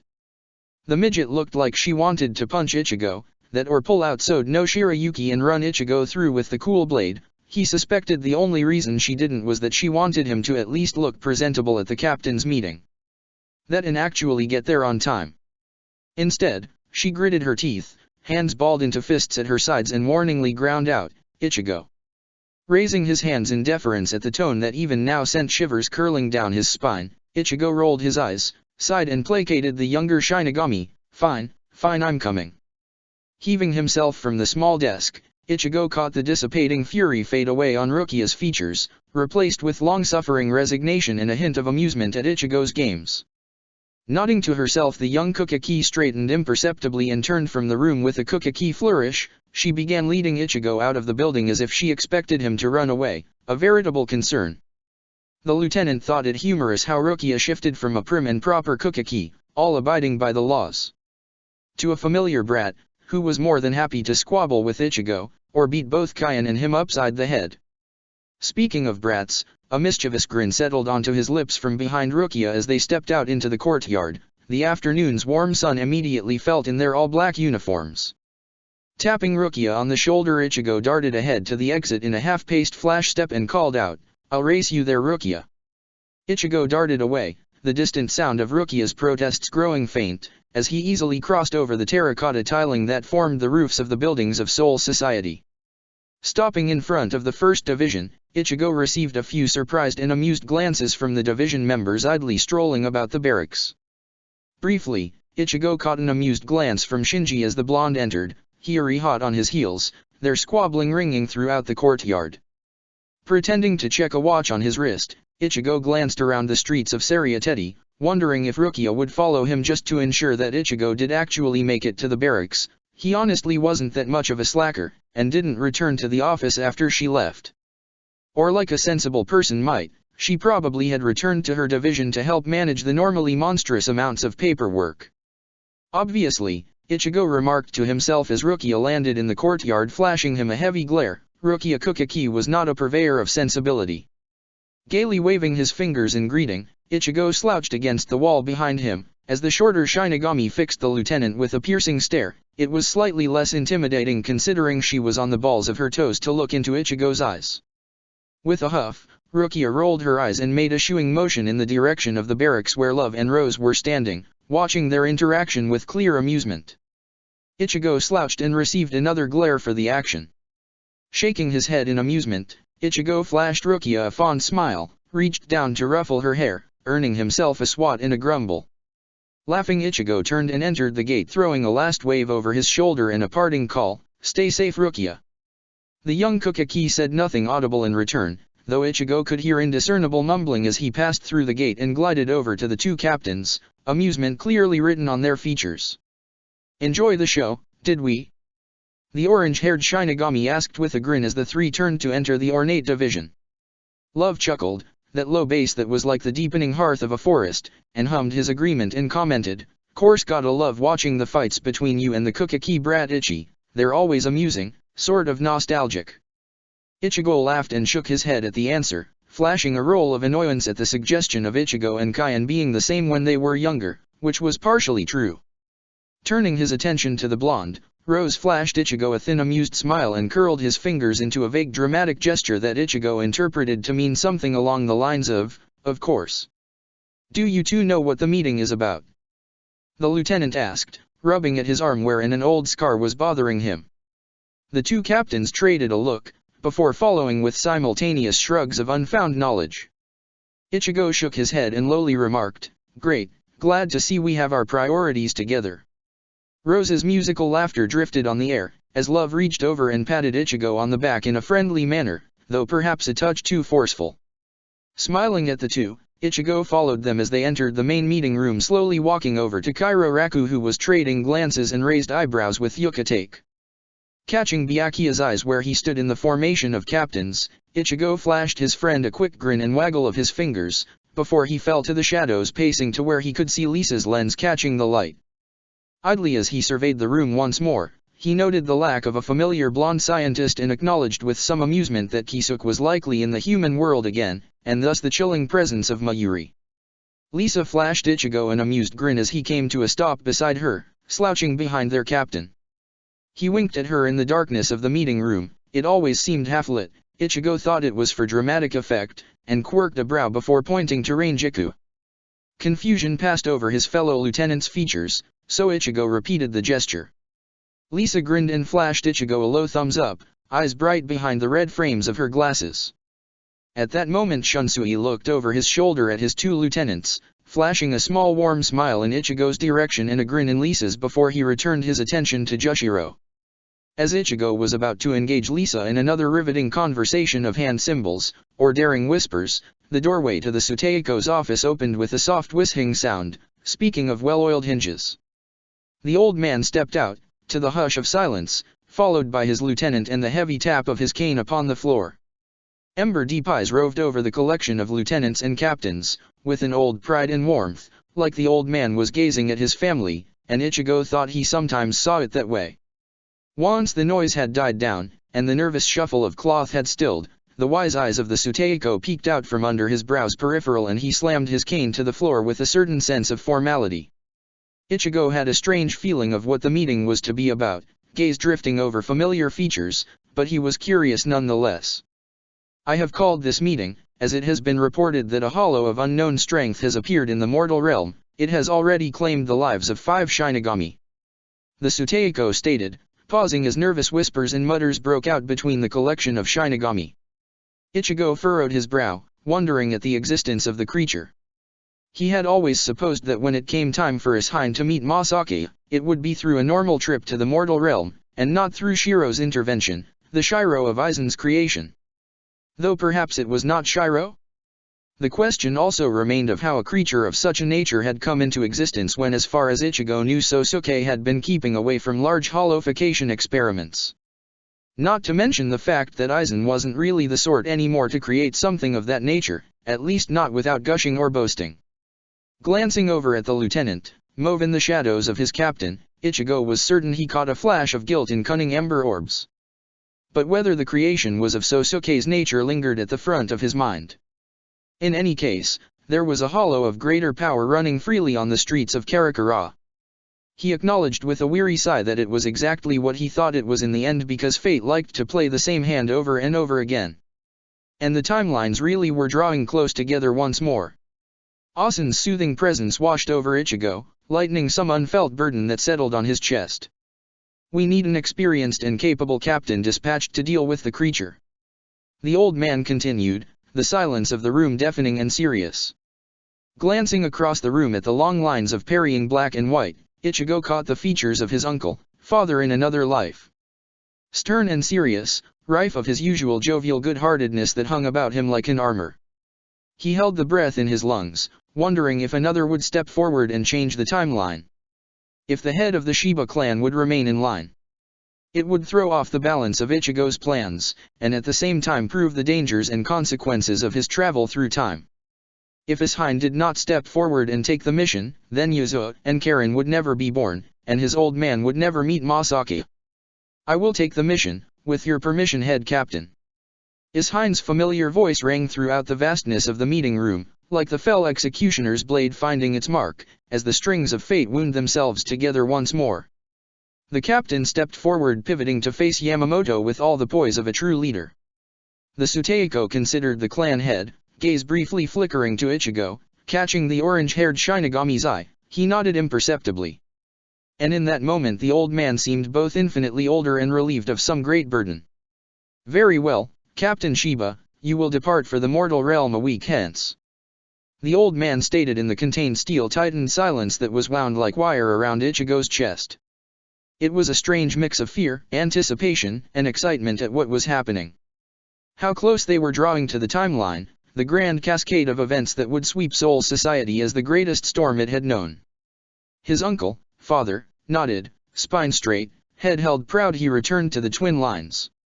The Suteiko surveyed the features of the gathered lieutenants and captains for a moment ripe with tension and stated, "We will be employing a new training regiment. The paperwork and guidelines have been deployed to all captains." Ichigo blinked, not entirely surprised at the announcement, though he did wonder if they had already received it, and it was buried under the mountain of paperwork lying about the office. The gleam in Lisa's eyes suggested thoughts of the same nature. A low ripple of conversation passed throughout the hall, as the gathered captains and lieutenants spoke their opinions, and questioned the introduction of a new training regimen. The orange-haired lieutenant remained silent, listening to the conversations slide around him. So far the responses were a mix of neutral curiosity and a kind of excitement at the prospect. It pleased Ichigo slightly, considering he had been the one to suggest such a thing to the captain, something to help prepare the foot soldiers for coming battles so the casualties wouldn't be so great. Sight gliding over to the head captain, Ichigo briefly caught Yamamoto's eyes, letting a small open smile fall onto his lips. He nodded. The old man's eyes crinkled, the laugh lines folding about in as much of a smile as possible. He only hoped Soul Society would be prepared for the invading forces of the future. He had a feeling like a sapling in his heart that they would survive this time. The conversation drifted for a minute more, and Ichigo looked across the hallway to briefly catch his uncle's eyes. The man smiled reassuringly as if hoping to ease some of the concerns of his family, and nodded once. Ichigo couldn't muster the will to do anything but nod in return and flash a hopefully supportive grin. The crack of the Suteiko's cane meeting the floor was met with silence, and there was a moment of pause before the old man nodded imperceptibly and stated, "This meeting is dismissed." With those words, a few of the captains and lieutenants scattered, off to deal with delicate manners or perhaps more beneficial things to occupy their time. Ichigo pinned Sosuke with a look from across the hall, daring the brunette to dart out and run away. The scientist scowled for a moment but slumped in submission nonetheless. Shunsui rested a warm hand on Ichigo's shoulders, startling him from the staring contest he had been holding with Sosuke. There was concern in his radiant eyes, accompanied by the warmth that filled Ichigo's chest whenever they spoke. There was a silent question in his eyes and the curve of his brow, asking if Ichigo was okay. Ichigo nodded, letting a small and easy smile slip onto his lips. He tilted his head and made a vague gesture in the direction of the gates and then pointed behind his captain to where Lisa was perched, arms crossed in front of her chest. Shunsui shook his head in amusement, mirth plaintive on his features. He squeezed Ichigo's arm once more in reassurance before darting out of the large meeting room. Lisa followed quickly behind their captain, after sharing a parting look with Ichigo that was all fondness like a sibling, and cautious warning. Turning his attention to the spectacled brunette still hovering in the corner, a sullen aura about him, Ichigo shook his head and glided over.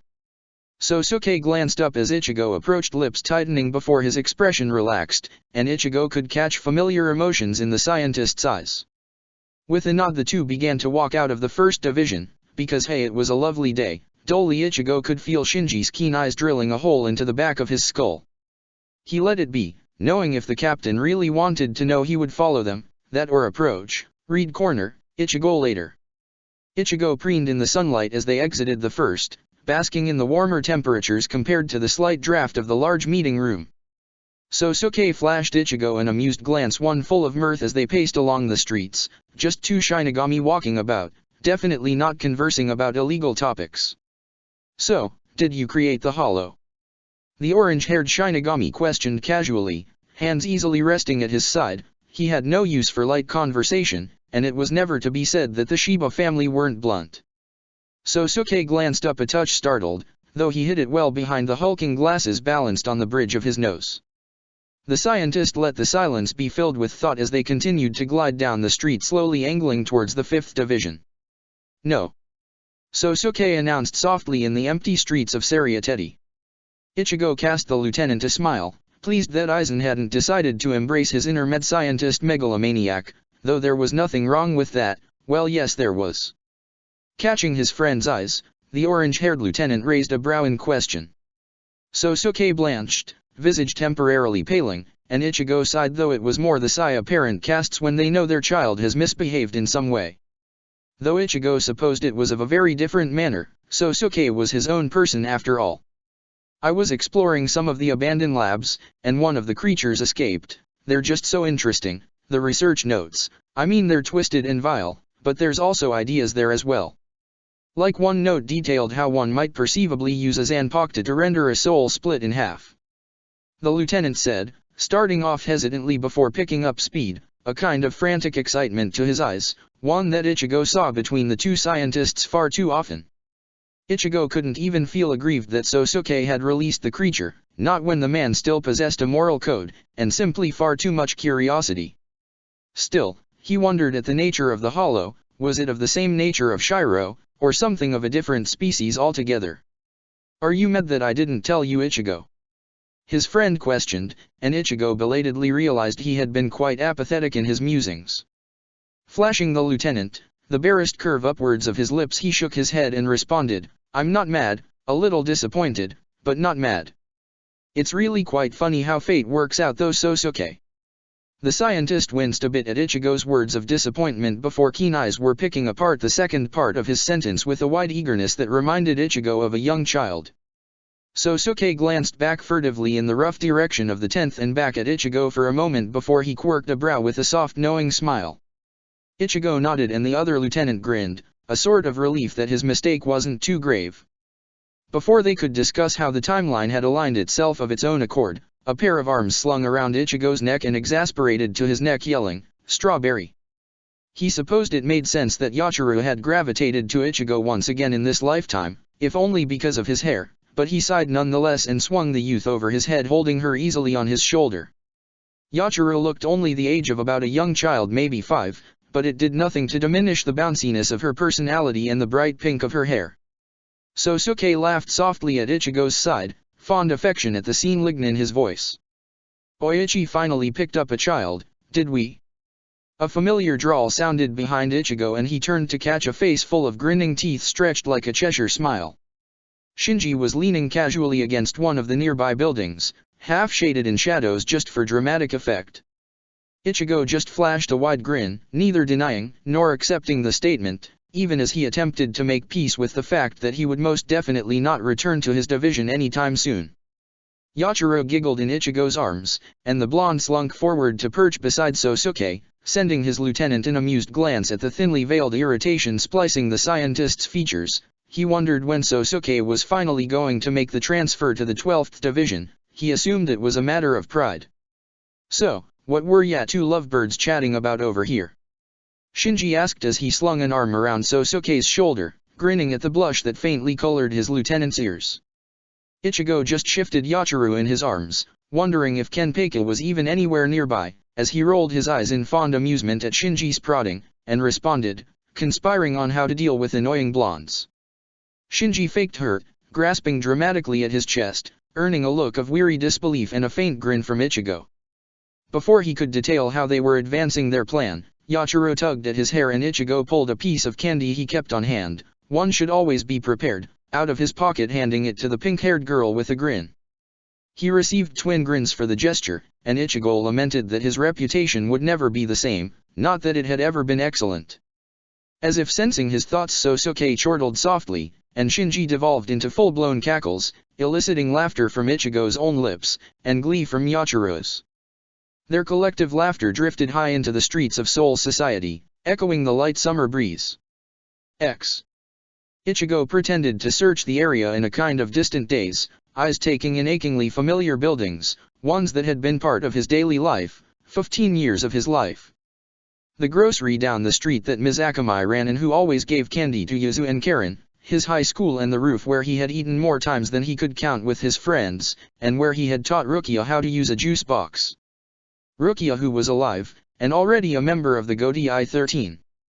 Whose sister was still alive, frail, and bedridden most days but clinging to life for a little longer, in a way that made Ichigo's heart both shudder at the thought of her passing.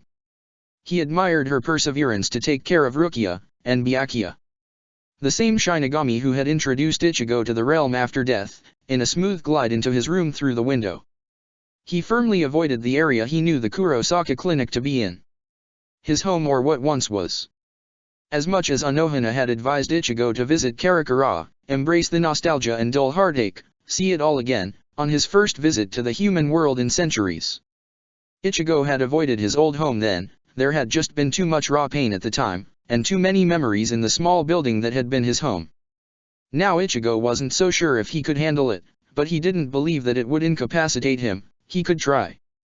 There was a pull in his chest, one that snapped against his rib cage, and beckoned him to walk streets he would know blindfolded. Zanjitsu hummed reassuringly along the threads of Ichigo's mind, a constant support. That was still no cause to willingly go there, and he was avoiding it. He admitted it. See overlapping images of the rubble, the ruined furniture and remains of his old life, replacing a peaceful neighborhood. Hear faint screams, the acrid scent of blood, voices detailing the past in heavy mist. So, he searched around the area, pausing every once in a while when it all just became too much. He would huddle in the shadows, take a few deep breaths, pull on Zanjitsu's presence till he felt together enough to brace Karakura town once more. Almost a constant presence on Ichigo's senses was Byakuya, who was supposedly still in Soul Society, in the 6th Division filling out endless paperwork.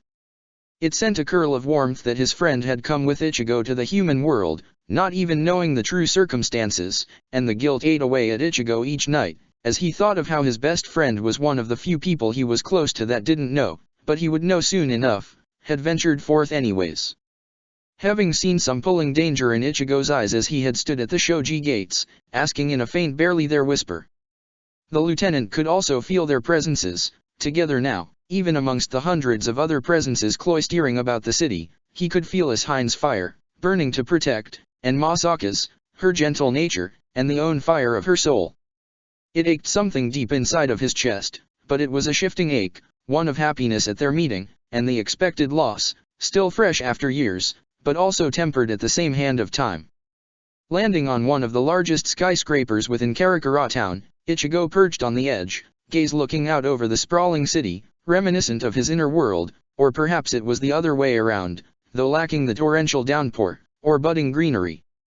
Swinging his legs off the edge of the building, he ignored the persistent urge to jump, one that corralled any soul at the edge of a precipice, and instead tracked the small force of Shinigami scoping the city. A force of maybe 10 Shinigami, none of the 2nd Division which was known for its skill in tracking, and instead those of the 11th. But most were from the 13th Division, as the region was under their jurisdiction. All souls who had barely known Hine, and could hardly tell the man from Shunsui if asked, but also there to see if the hollow had been dealt with. Ichigo had pointed them in varying directions, sent them on wild chases knowing they wouldn't find Hine and Masaki, but giving the two the best chances he could in any case. The Suteiko had done the same. For as much as the old man had to uphold the law, he had always regarded Hine as a nephew, or so he had been regaled with tales of youth and time, and for the way that Ichigo had spoken about their love, he had aided the search in his own way.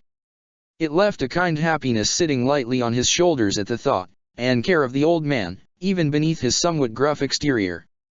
It was why Ichigo was even in Karakura once more when he wasn't stationed with Kisuke. A soft whistle of air across the roof of the building announced his friend's familiar presence, that and the always hovering faint scent of sakura blossoms. Ichigo remained hovered on the ledge of the building, gaze watching the sky began its fair descent into earthy night tones. The soft sound of footsteps reached Ichigo, as Byakuya paused beside Ichigo, Shiakusho billowing just out of his peripheral vision, accompanied by his Haori, one that seemed odd in the sprawling metal jungle. Ichigo. Byakuya said in acknowledgement, and Ichigo could almost see the normal respectful head tilt accompanied with the words, that and the unspoken words spelt across Byakuya's face. Patting the ground beside himself, as an invitation to sit Ichigo responded, Byakuya. His friend huffed mumbling something low under his breath before lacking any grace he dropped to the ground beside Ichigo fixing him with an exasperated stare. Ichigo just smiled and shrugged, gaze returning to the world stretched out before him. That same pull in his chest, as if he had to see his old home grew loud in Ichigo's ears and he sighed suddenly weary. Byakuya glanced over in concern, and Ichigo could feel it pierce his skull, dip deep into his cranium to pull at all of Ichigo's nerves in a soothing manner. Shiro growled something rough and low in the back of Ichigo's mind, half encouragement, half teasing tones that were backed by fondness. Debating for a moment, Ichigo shook his head more to himself, and then leaned against his friend. Byakuya stiffened, surprised for a moment before he relaxed and the land continued to reach before them. On the edge of some great precipice beyond the skyscraper's ledge. Hesitating for a moment in indecision, Ichigo watched small cars bustle on the streets like ants below. It was a whim, but he needed to see it, as much as he was conflicted at the same time. It was a mark that it was all real, and just a sense of need. Heaving himself to his feet, Ichigo turned and offered a hand to Byakuya. Looking into familiar silver eyes, the captain must have seen something on Ichigo's features, as he blanched softly. He fixed Ichigo with another piercing look, asking 1,000 questions, but took the proffered hand with an amused shake of his head, Kenseiken glittering like a dragon's hoard. "Think you can keep up, Captain-san?" Ichigo teased with a grin and a wink, holding his toes over the ledge with reckless abandon. The Kukaki head balked at the challenge, though it looked more like he wanted to rush forward to pull Ichigo back from the edge than respond. Rolling his eyes, Ichigo waggled his eyebrows and swayed easily on the balls of his feet. Byakuya twitched and shook his head with irritated amusement and responded, "What, keep up with you? I could outpace you anytime, Ichigo." Which was complete and utter bullshit, but Ichigo appreciated the bluff. Sending the captain a look of easy disbelief, Ichigo let a mischievous grin slip across his features as he let himself fall forward off the building. He laughed as the rush of air surrounded him, gravity pulling him frighteningly closer and closer to the ground. Solidifying the Reisu beneath his feet, Ichigo righted himself in midair, peering up into the slowly falling sky, and at his friend peering at Ichigo from above. Flashing Byakuya a large wave, Ichigo chuckled softly to himself before he was darting over Karakura's familiar roofs, heading towards a small neighborhood that Ichigo both wanted to avoid, and was easily drawn to. Glancing back briefly as Ichigo landed on the flat roof of a hospital, Ichigo caught the brief glare of light on Byakuya's elaborate hair pieces as the captain followed along. Likely irritated with Ichigo's reckless actions, though probably also secretly amused. Ichigo eventually landed on the familiar stretch of road, the one that ran down the center of his old neighborhood and seemed to kiss the sky. The fading blue of daylight stretched above and around the orange-haired Shinigami as he glanced at houses that were both unfamiliar in their form, and completely familiar. Byakuya landed beside Ichigo with the gentle whistle of the leaves clustering the trees. The captain gazed about the place with something akin to confusion etched onto his features. But there seemed a sense of wonder there. Tilting his head back, Ichigo took in a deep lungful of air, letting the feel of Karakura surround him, the presences of people who would grow over the years, an inherent buzz of Reisu that hummed like cicadas on the dull edge of his conscience. Ichigo began walking forward after another moment. The silence between the two stretched and comfortable as the raven-haired Shinigami caught up with Ichigo. The lieutenant could feel Byakuya's occasional assessing glances, but he said nothing, determined to follow through with his, sudden whim. He knew the scene would change once they landed upon his home. It was as near to as he remembered it being, though lacking the clinic portion. Ichigo could see it in his mind's eyes, Yuzu in the kitchen, the heavenly scent of her cooking wafting about the place. Karen's soccer equipment shoved off in one corner, as she played some console on the TV. His room tucked up in one corner of the house. Hein's giant poster of Masaki. The three of them running throughout the clinic's halls as children, Ichigo being chased by the twins, before submitting to their greater strength. Watching a movie together as a family, while Hein sobbed at the action scenes, and Karen commented on every such fancy. Standing in the kitchen with his mother as she carefully taught him how to prepare dinner. His own lessons with Yuzu, boiling water, adding rice. Hein stubbornly dragging Ichigo into the living room after a harsh battle, peeling away his layers to look at the superficial wounds. It was all there, present in his mind, a pool of memories he drew upon whenever he felt at his lowest. Just the sensations and feelings that accompanied the memories. It left Ichigo blinking away the tears fogging his vision, but refusing to fall. His hand easily felt his Anjutsu's hilt and he drew upon the blade's strength, looking at what once was, and could one day be again. Byakuya's hand reached out and snatched Ichigo's unoccupied hand, squeezing tightly in a silent show of support, but refusing to let go. Ichigo glanced at his friend, really stared at the Kukaki clan head, before he turned his attention to the streets opposite and commented slowly, "Some 3 to 5 years from now I was born. 15 years after that and I met Rukia Kukaki." It was a strange stirring of fate that allowed the son of a Shinigami, and a Quincy to enter into the world of Soul Society at that age. Ichigo fell quiet, gaze lingering on the doorway, catching fading rays of light and reflecting them like pools of fractured water. Byakuya breathed in sharply, but Ichigo didn't look at his friend, just remained staring, past images superseding the world in front of him. "Rukia lent me her powers to save my life, the night I met her. She taught me about the world of the Shinigami with her normal crappy drawings and afterwards was forced to deal with the Hollow. In the fight, she was wounded and had to give me her powers. For that crime, she is returned to Soul Society but sentenced to execution. I was a teenager, and nonetheless, a Shiba who possessed a determination and will to protect my friends. I first met you the night Rukia was retrieved, you and your lieutenant were there, and you moved so fast I couldn't even see you. My friends and I entered Soul Society and fought battle after battle. And I fought you again, cold brutal bastard Kukaki who didn't care for his sister, made you care in the end." Then Aizen revealed himself, and war sparked. One war ended, peace stayed like the summer, gone too soon, and then another war arose. Casualties were immense, by which I mean I was the only survivor, and well, the world wasn't looking too good. So here I am. Ichigo finished with a shrug, voice there but a bit cracked, his heart beat like a drum, deep and sparingly in his ears, as it always did when he thought of his past. But there was the familiar relief of telling his friend that hung over him as well. Byakuya had gasped some time during his tale and then had fallen silent. And silent he remained, pulled between the two, taut like a bow. Ichigo didn't look over, didn't move other than to shift his stance and seek Asen's presence where it soothed the nerves rushing about his chest and threatening to pull him under and into a panic attack.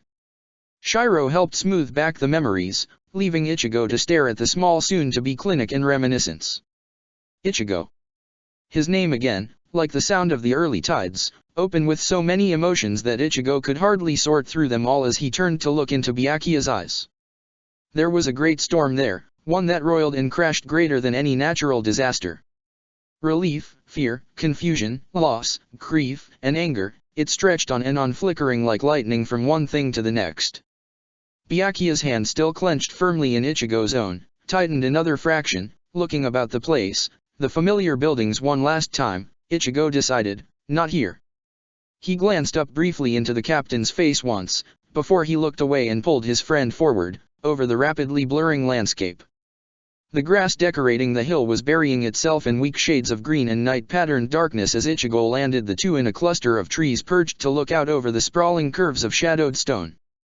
The Kukaki head's eyes regained some coherency and Byakuya cast a quick glance around, noticing their location before he returned his attention to Ichigo. Placing a hand upon his friend's jaw, Ichigo pulled Byakuya's head forward and leaned towards him so that their foreheads were resting against each other, breath mingling in the space between, eyes bright and up close. Slowly Ichigo let the seal on his Reisu fall away, the great pressure briefly descending on the city for an errant moment before it abated and left Byakuya's eyes wide with shock. The grass around Ichigo curled lovingly inwards and the trees seemed to reach for the two from their great height above. Byakuya made to open his mouth, but Ichigo shook his own head faintly and let his Reisu be around them, carrying with it the great sensations of his life, embedded in the energy of his soul. Yuzu had blonde hair, it was like honey in the light. She was sweet like our mother and seemed to possess the same spirit, always willing to help, to care for the family. She was an excellent cook, able to make meals that were divine. And she had the cutest sneeze, it was like a kitten, soft and completely unexpected. Her laughter was bright and airy, as if stolen from a sprite. She had a mischievous side too, though you would never have guessed it with the way she acted. One time she baked cookies, but instead of putting cinnamon she added cayenne. She said it was an accident, but confessed to me later that night as we chatted. Karen was fire and ice, warm and yet frigid. She had raven hair and was like Hine and me more so than our mother. Tough and strong, into sports, and occasionally fighting, she wasn't as sensitive underneath as Yuzu, but she was thoughtful and possessed a different kind of wisdom. She always seemed to understand certain things, life wasn't a riddle to her. Death was just the next step. We often went out to the fields in the morning, and kicked the ball around. She complained to me about my lack of skills. I criticized her skills anyway. Ichigo trailed off, breath hitching in his chest, between the quiet breathiness of his voice. It felt like he couldn't draw air into his lungs, a strange mix of overwhelming nostalgia and heartbreak, and his own heart laughing with joy, paralyzing his lungs. Byakuya gingerly and tentatively rubbed a thumb over Ichigo's cheek, making soft soothing noises in the back of his throat. He looked into Ichigo's eyes. The world was there, the universe dazzling bands of color and stars. Ichigo took a breath, leaning into Byakuya's presence in front of him, taking comfort in Zanjutsu's presence. He was okay, he could do this. It hurt to talk about them. But it wasn't the gaping hole in his chest it had once been. Talking with Anohana, about them, about everything had softened it, helped Ichigo to heal, and it allowed him to speak of his family with a smile and only the occasional hitch in his breath. He continued as night fell and a Jigokuko landed between them, whispered words carrying a message to the rest of the deployed Shinigami. The orange-haired Shinigami continued to speak until early morning light's bows reached their faces, of loss, of family, of the people he had known, and the years that had passed since he had stumbled upon the new timeline. Byakuya listened, emotions playing across his features as the seasons changed. Eyes understanding and deep, letting Ichigo speak and accepting everything he said. They would pause and Ichigo would choke on his own words, the Kukaki head ushering soft soothing noises, and Komresu till Ichigo picked up again. In the morning light Ichigo was stiff, his voice sore, his eyes irritated. Across from him, Byakuya was weary that portrayed itself in one's eyes and not just the lining of his features. Ichigo only pressed closer, drawing his friend into a half-hug before he stood, offering a hand with a smile. It was firmly grasped and Byakuya fluidly rose to the same standing as Ichigo, the night lingering about their actions in soft looks, and unspoken words and promises. There would be more talking, Byakuya asking questions, Ichigo elaborating. But for now, there was content, and twin sighs of misery at the thought of the paperwork in the division, early morning sound reflecting twin laughter. Check the description for the links to the author.